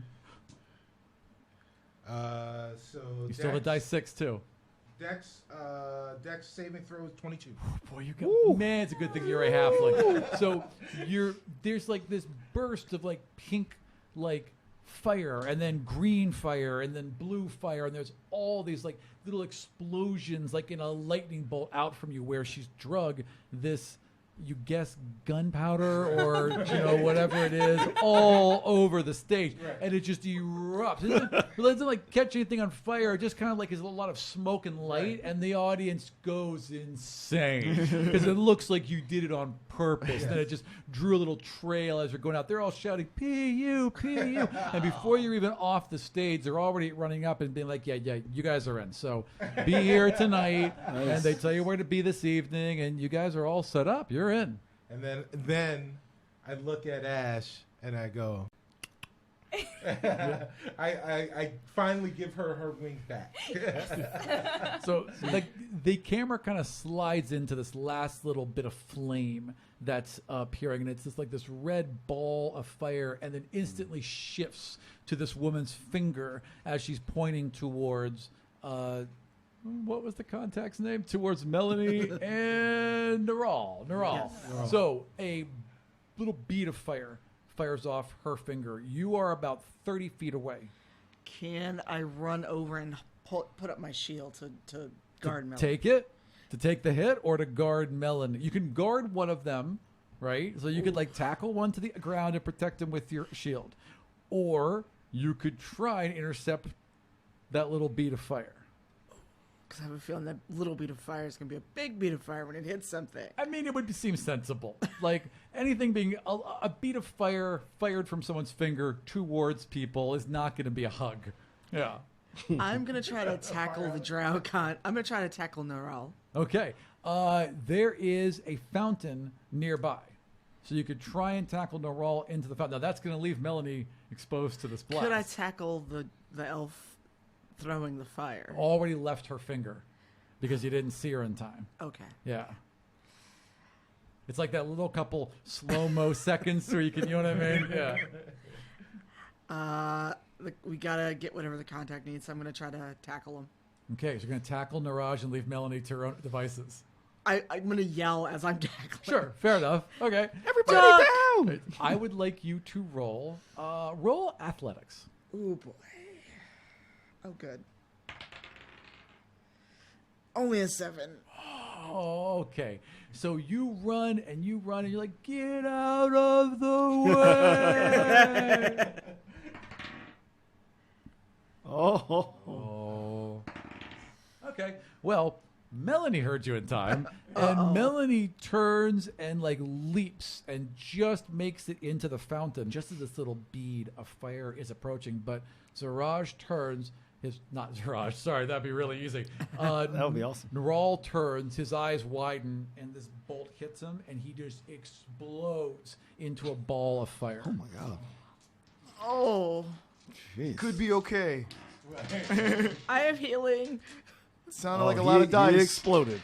And then he rolled more dice. Okay. That's like all pieces. So Melanie gets singed, but she hits the water, so she's okay. I'm only going to give her a fourth of the damage because she was able to make the save, and that's going to be disadvantage the next roll. That's unfortunate. So she makes it into the fountain. She's all right. Noral is vaporized. There's a massive cloud of smoke and everything. There's some tables blasted out of the way. I would like you to roll perception with disadvantage because there is smoke everywhere. What am I rolling? Roll perception Perception at disadvantage. disadvantage. Thank you. Take the lowest. Oh, so I have to roll twice. Yeah, you should roll twice and The pick the lowest. yeah. Ooh. Okay, though. But either one, I got an 18 and a 17. Wow. Ooh, that's pretty good. Unfortunately, not quite enough. Oh. Yeah. Wait, what's your modifier? Oh, wait, hold on, That's hold a good on. point. It's only a +1. Okay, so Okay, 18, well, 19. yeah. 19? So this what happens. Like the smoke is in your eyes, and you're coughing and like you're clearing away. You step out of this cloud of smoke. Melanie's okay, and as you look up, you just see a drow vanish down one of the alleys, like maybe 100 feet that way, running. I'm gonna take off running after the drow. All right. You also, as you're running off, see who the wizard, you're assuming it's a wizard, right? Who just cast that spell running this way. So there's 2 drow now. One's running down this alley, and there's another one that you just noticed is running down that alley. I'm gonna go after the second one. So not the wizard. No, because I don't want to get vaporized. All right, fair enough. All right, so you're running after that one. They both seem to just be sprinting. I would like you to roll survival to see if you can track this person through the back alleys. Only a 10? No, 7. Okay, so you dive into that back alley, and they're already gone. There's so many twists and turns, and you don't know this city that well. I cuss in frustration and kick a wall and just and so I turn around and go back and So you turn around, and like there's guards kind of descending on the area. People are still kind of in a panic, and then you like don't see Melanie, and you look around, and Melanie's like ducked in an alley and is waving you towards her. okay, so I go over to her. Well, there wasn't much left of him, but he had this bag. It was empty. And she shows you this, like, like black silk, kind of silver lined, very drowy, right, bag, right? And there's nothing in it, but it looks like it should have had something in it. Huh. Can I do a detect evil on it? Oh yeah, totally. So Yeah. So you kind of like, there's whatever was in this was a little evil, but also he may have been a little evil, but there was some evil definitely going on nearby this bag.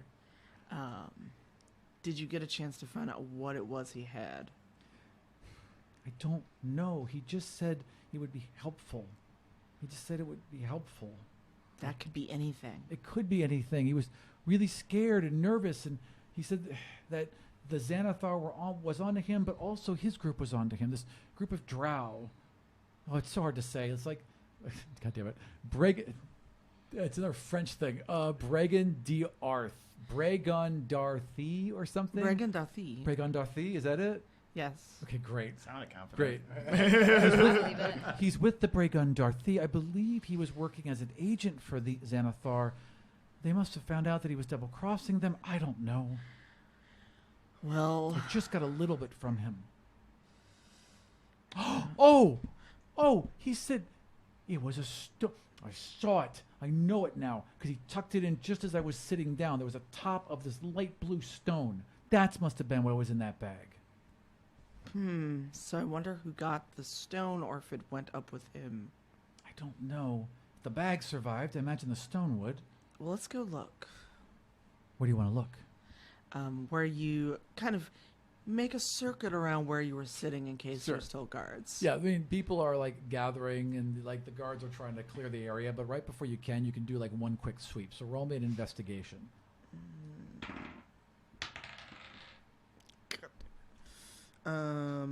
10. Okay, so like where this blackened soot appeared from the fireball, a spell, you can see a clear track of prints that went in and went out. So someone, right after that fireball went off, ran in to where the body was, or what was left of it, and ran back out. It looks like they got whatever it was. And those footprints, like the soot footprints, led towards where you had tried to run that guy down. So probably went that way. How well do you know the city? Well, fairly well. I did grow up here. So if we It was a went lovely childhood. It was like here. No, sorry. out of nowhere, suddenly I hear shotgun. So if we investigate those alleys and you're with me, do you have any idea where a drow would run? Oh, dear. Well, anywhere in the city, really. And they don't like light, so I can't imagine they'd be out in the middle of the day for long. Let's look. And she goes into the back, too. And she roll me 3 investigations. She's not terribly helpful. Ooh, let's see. A 20, a 5, and a 15. Okay, so you guys are looking for a while, and she's kind of looking down alleys and checking things out, and she's not being quite as helpful as you had hoped she would be. But you catch out of the corner of your eye, like a little bit of this dust or ash or whatever was left over from the fireball, a spell. Like there's like a white post that's been lime washed over and over. So it's this bright white post, and there's definitely an ashen handprint on it. And then this little area down, and there's a door that kind of looks like it opens into the back of a building, but hasn't been used in a while. But it's clearly unlocked. All right. I'm going to have my sword up and at the ready. And it's like, go find the others. Tell them where I'm at. Oh, okay. You don't have weapons. No. So just tell them, bring someone back here. Get knock knock. Okay. Be careful. And she goes running back towards, towards where you guys would have been. So that's going to be unfortunate. But do you go inside? I very carefully go inside. All right, so you open the door. Just very slowly, just kind of. Large, dark, windowless room. Oh boy! And I'm in mithril armor, which is shiny. Yeah, shiny, but doesn't produce light. Right. So what are you gonna do? I've got Human. my torch. You do have your torch. You want to light it? Ooh, but do I want to waste a torch that goes for 8 hours? Yeah. Do I have a regular torch with me? No, but like off to the side of one of the buildings is like an unlit lantern just hanging there. So you can just like, I'll scoop it grab up. that. Borrow it for the church. Yes. Right? Yes. Yeah. All right, so you light that. You kind of adjust the flame a bit. Yeah. The room begins to brighten up, and you're in like a 50-foot by 50-foot room. There's like a table and some sleeping bags. Like someone has been using this recently. I will investigate the room, but also kind of at the ready, and I'm going to drop that lantern if I have to. Excellent. All right, I would like you to roll perception. All right, die, be good to me. And that is a 19. Okay, so you're kind of looking through the room, and you're not seeing anyone, but you're looking like through the bedrolls and down. Like there's a couple maps, and it's like, what is good? Like someone was clearly, someone or some people were planning something here. So you're looking around, and then all of a sudden, the way that the light sweeps through the room doesn't line up, and you just kind of like are startled and push like a chair, like slide it over towards the area, kind of kick it. Right? And it strikes something that's not there, and then this veil of darkness falls, and there's an elf, a drow, staring right back at you. We're going to hold right there. So we're going to jump back to you two. Yeah. And you two are approaching this, like you just hear the final notes of Perrin. And Perrin is like this dulcet tones coming through the alleys as you approach this area. Like, whoa, that sounds amazing. And then you just see Perrin on stage, and everyone's going crazy and cheering for him. And then fire erupts all around him as he moonwalks off the stage. And the crowd goes crazy. Knock Knock sees this and like understands that like this is a performance. You know what I mean?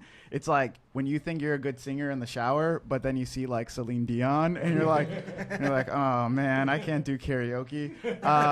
And he had like these notes on how he was gonna announce Shaka, and he kind of just like crumbles them and like puts them in his back pocket. He's like, I think he's got it, man.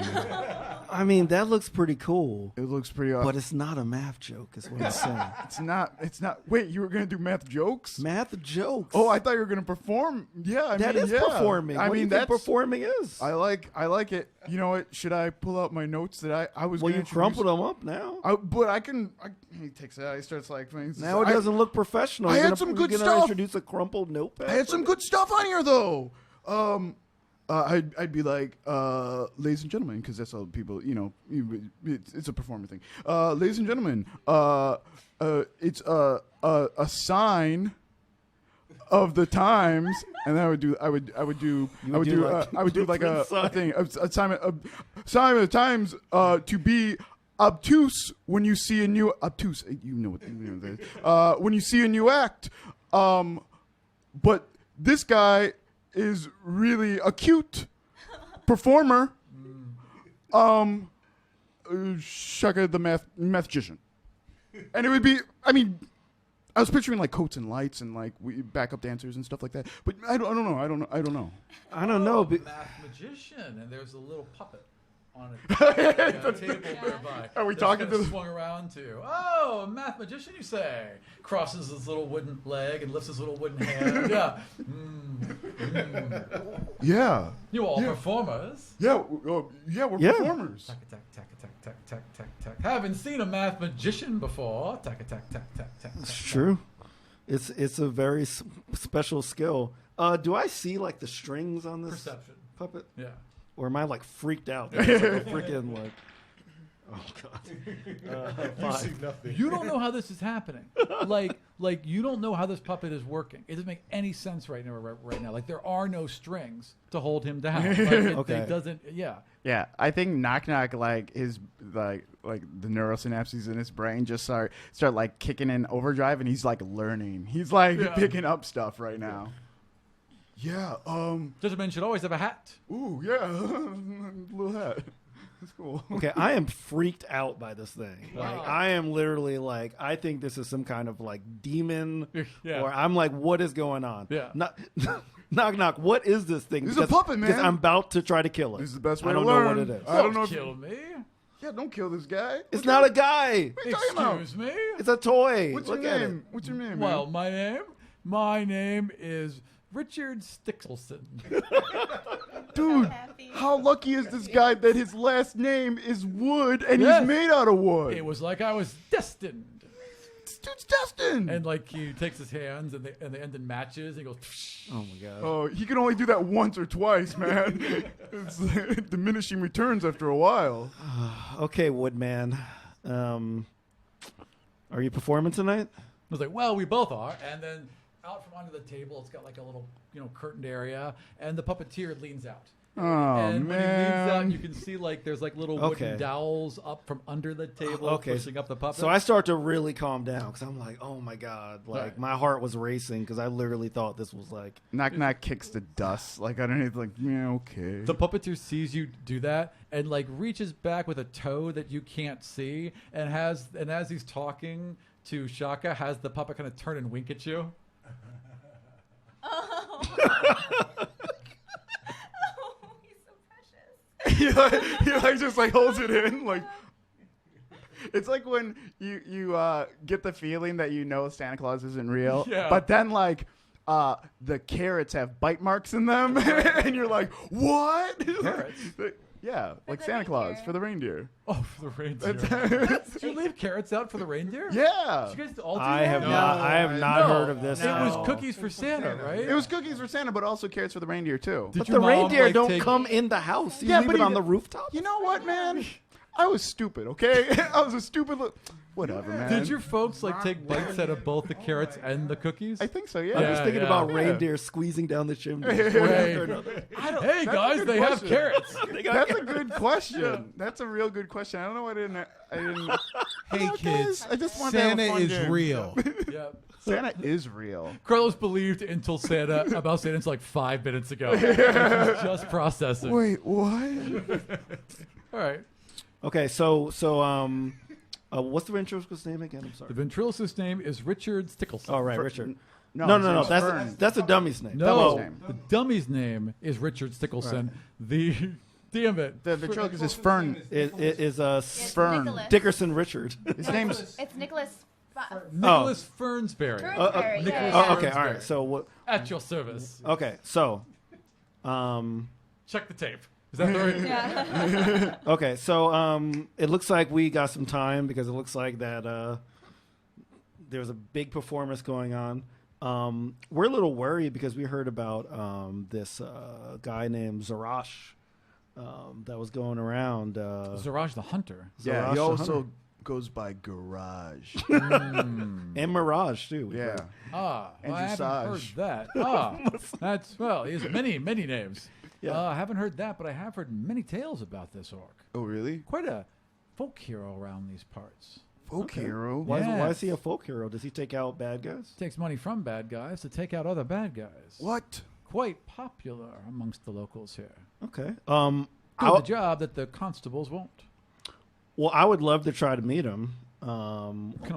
Most people don't enjoy meeting Well, Zaraj. I mean, meet him to possibly get his services. Do you know of any way to connect with him? Well, he only works for criminals to kill other criminals. But I suppose if your gold is good, perhaps. Okay. Would you like me to assist you in this matter? Sure. As long as Richard's okay with it. I don't know. I'll check. Yeah. Richard, you all right with that? This sounds shady. No one asked you, Richard. I can do this.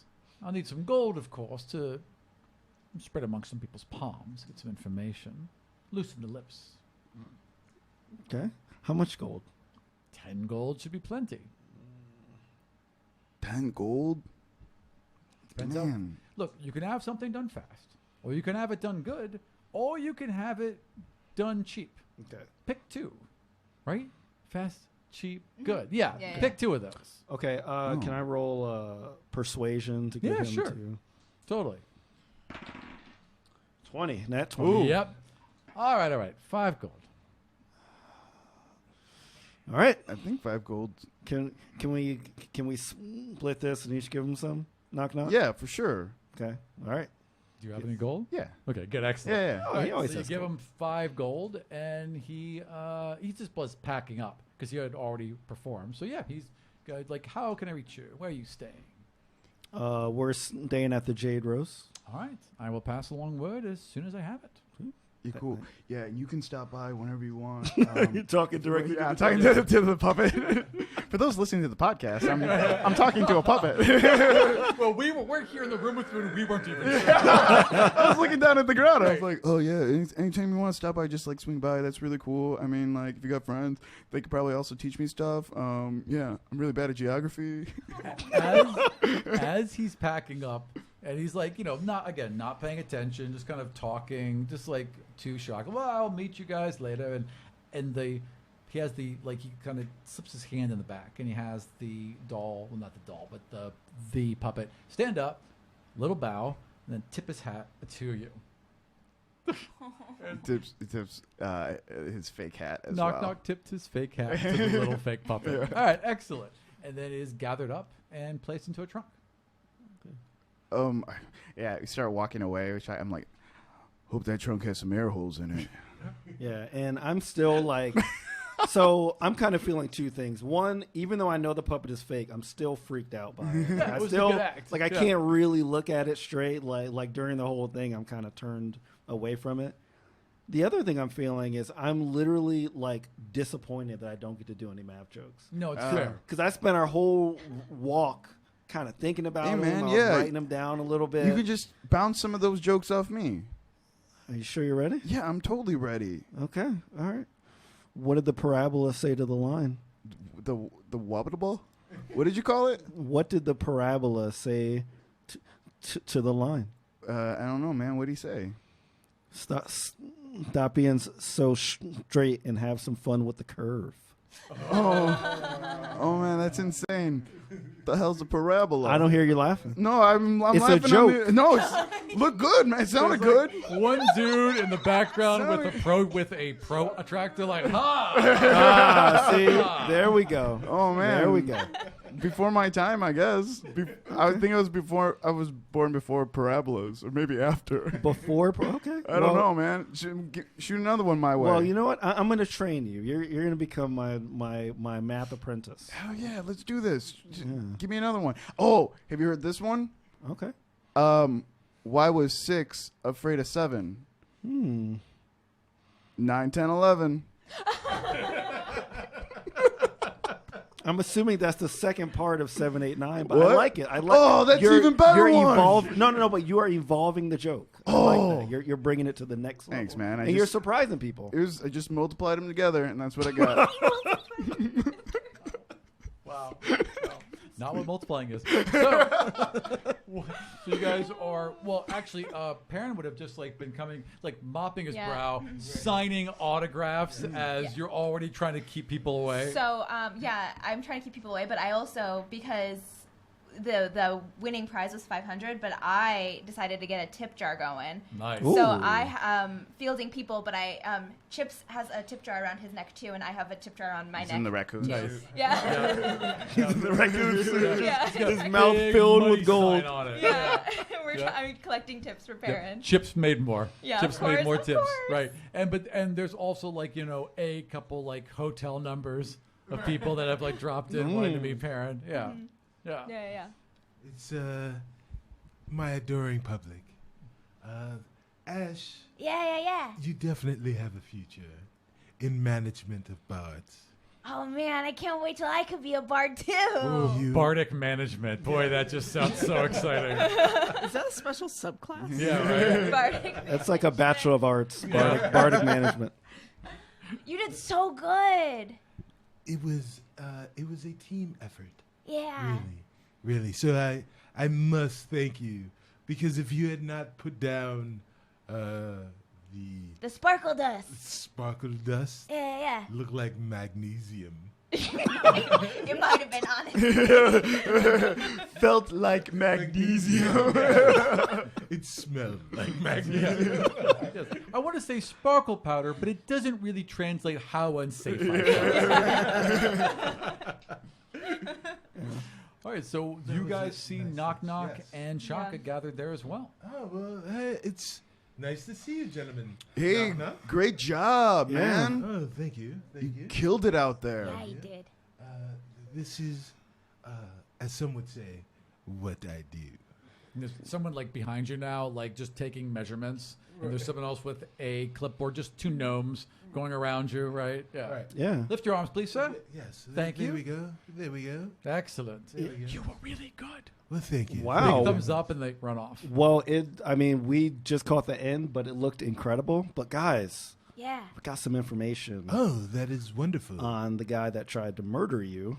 Oh yeah. Was he possessed? We don't know that yet, but we'll get some info coming to us when we get back to the Jade Rose. But I think we need to get up with Celise because she's the only one missing. I want to see what happened with her and the contact that Melanie was meeting. Let's go find Celise and tell her how good we did. I think we shall. Yeah. When do we have to be back here? Because you're definitely going to win, man. Well, I think they've already told me that I've won. Oh. No, that was just to get into the party. Oh, yes. So, yeah. yes. So I'll be at the party. That's like tonight at 10. Oh, okay. Oh, it's He'll be tonight. on stage at 10. They'll let you can like sew him a little outfit and get him all set up. Yep. Gotcha. All right. Well, do we know the address? Do we know where Celise has gone with Melanie? Yeah, absolutely. Like the actual place? Totally. Okay. I'm trying to think as a character. I don't know she's in trouble, but Right. I do want to go and at least be around the I area. mean, you guys are all done with the things you were Yes, doing, so yeah, it makes total Yes. sense. Yes. So I would say that as you guys had just done that last scope and had checked out the areas around, and you kind of were circling back towards the main area, you see these 4 guys just like walk up. There's no reason for them to hide, so they all just kind of walk up, and Chips is out bounding about. Well, aren't I still like Killing rats. facing off the surprise elf? Oh, wait, I'm so sorry. Yeah. Wait, I was like, wait, hold on. Back up. Sorry. So you guys are walking towards the square right now. Yeah. Sorry. Looking for Melanie. You reach in. You have gone into this. Okay, that's better. Okay, so you have gone in. You are walking towards this square, and as you do, Melanie just comes bursting around a corner, running up at you. Oh, good, you guys are all here. Celise needs your help. Come with me. Okay. And goes running back towards it. I bound after her. I get my crossbow out, Yeah. start running. So you have this blackness has fallen, and but it's hard to run. This is why you don't split the party, because the DM just like things fall out of your head, right? So you just see this drow appear, and he looks a little taken aback for a second, but he recovers nicely.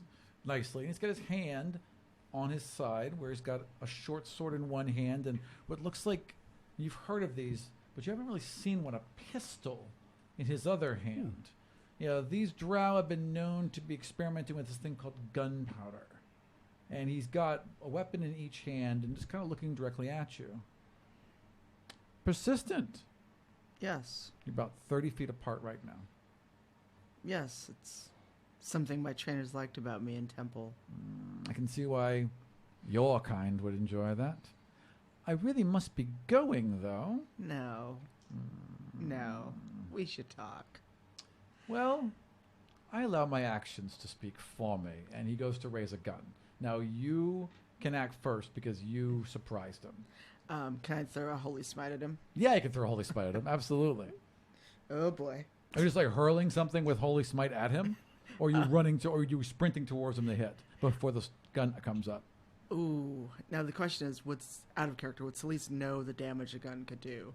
You've heard of these weapons, and you're pretty well trained. So yeah. All right. It may be a foolish thing to do, but I'm going to barrel at him, ready to smite. All right. Roll a hit. Don't go anywhere. Oh my Ooh, gosh. that was close. Yeah, you do have to roll at disadvantage, though, because you dropped a die. Yeah.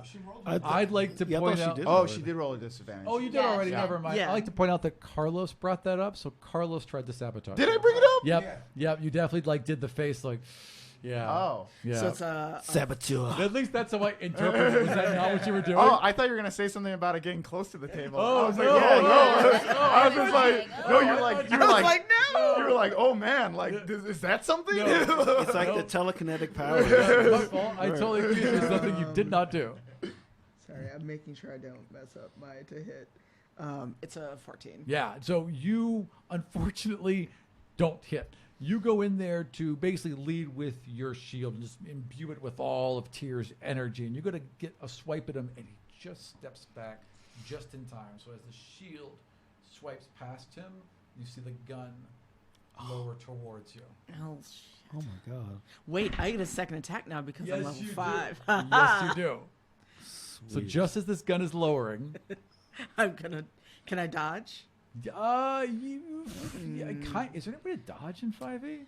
And And I'm think wearing you- mithril plate, so I Yeah. think it's a reaction, right? It's a regular action. It's a regular action? Forgo your action. And what does it do? What does it give you? It gives them disadvantage. Ah. I believe. Yeah. Don't quote me on No, that sounds completely valid. So yeah, you could spend your next action giving him disadvantage on this attack. so it's either attack or try to dodge. Correct. I'm gonna try to attack. All right.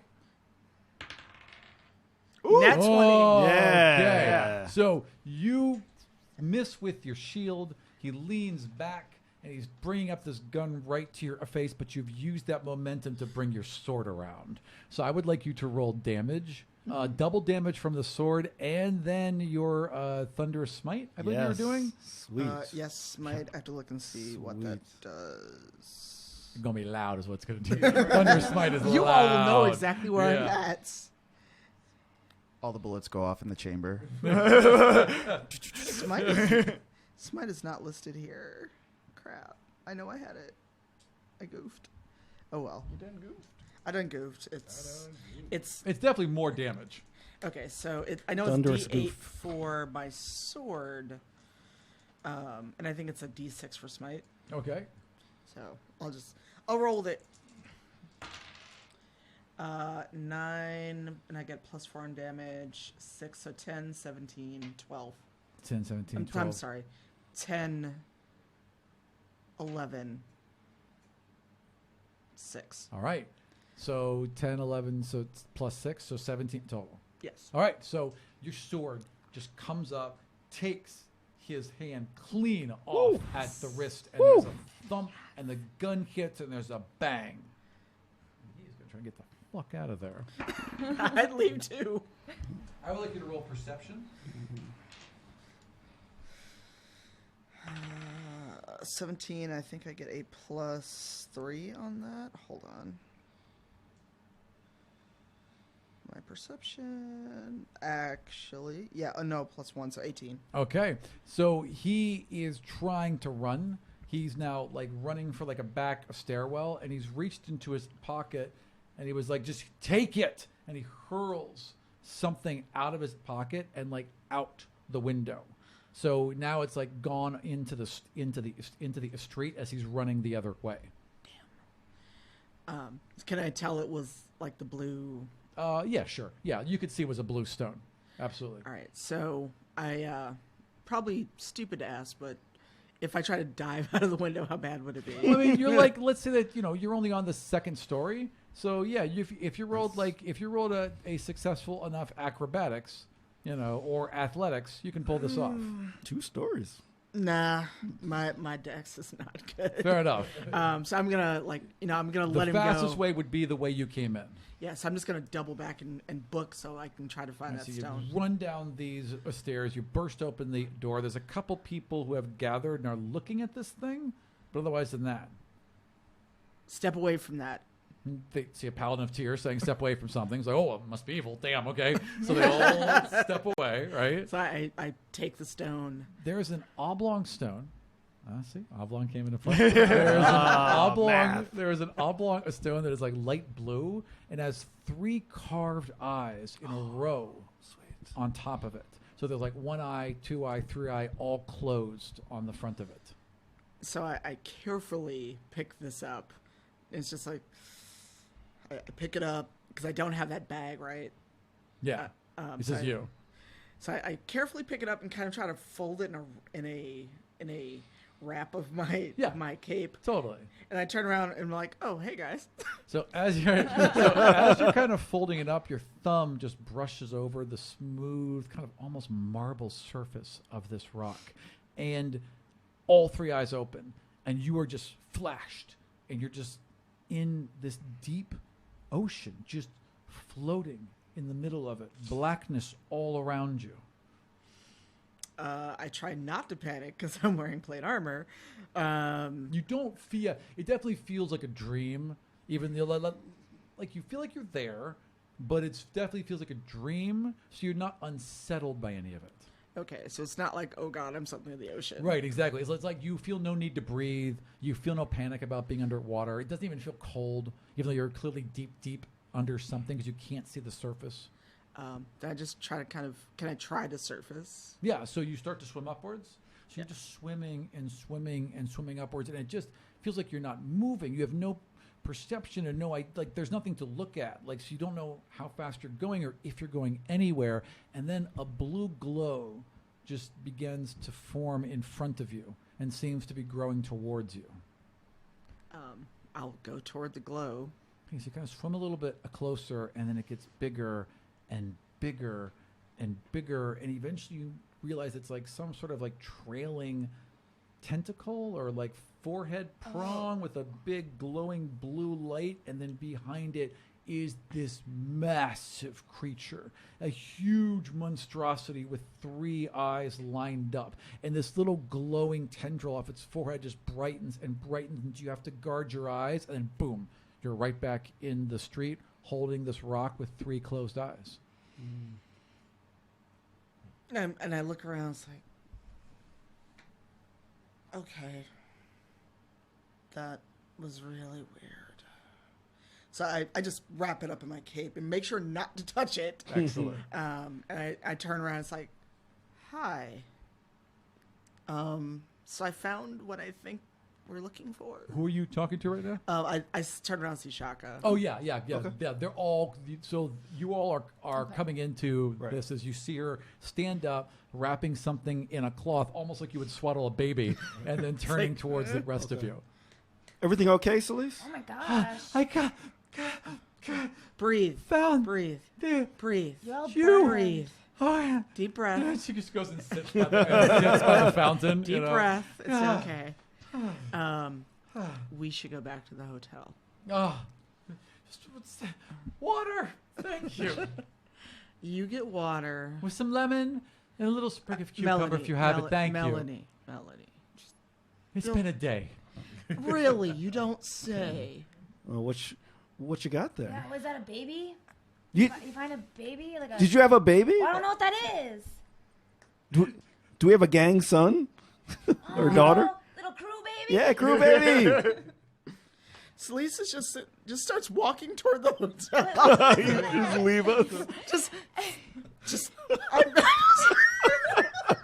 Celise is just like, I gotta go. Celise, how did the meeting go?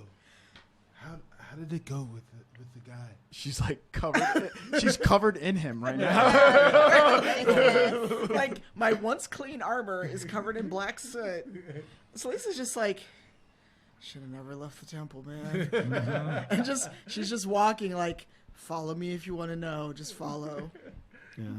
Okay. I'm imagining that Celise is like Danny Glover from. Oh yeah. Yeah. I'm getting too old for this. Way too old. Yeah. As you guys are leaving, that kid you keep bumping into, like, kind of overheard the whole thing because he was working another angle over in the crowd. Whenever there's like a large crowd gathered, it's pickpocket central. He's like, they just adopted a baby. Like, I need parents. They've already met me twice. They just adopted a kid, but that's fine. That's fine. God, I hate those guys. And you all just kind of walk off back towards your hotel, and that is a perfect place for us to end this week. So thank you so much for joining us in our brand new studio. We will be here for the rest of the show. Check us out next week, same place at 12 p.m. Central, and we're going to go around the table and say goodbye. I am the perfectly unentertaining Cicero Holmes playing Perrin Underbow. Follow me at Stubby Stan on Twitter. Yep. And I'm Sharif Jackson playing Shaka, Tiefling Warlock. Follow me at Sharif Jackson on all social networks. My name is Carlos Luna. You can find me on Twitter at Carlos Crits. You could also catch me on my show, The Dungeon Rats. Hi, I'm Tiny DePass playing Celise Astorio. You can catch me on all social media as Cypher of Tyr. Serena Marie playing Ashburn. You can find me on Twitter and Instagram at Serena Marie or on the Dungeon Rats and Godsfall. And my name is Aram. You can find all the shows I work on, produce, and star on at neonrival.com. We'll see you all next week. Bye. Hi.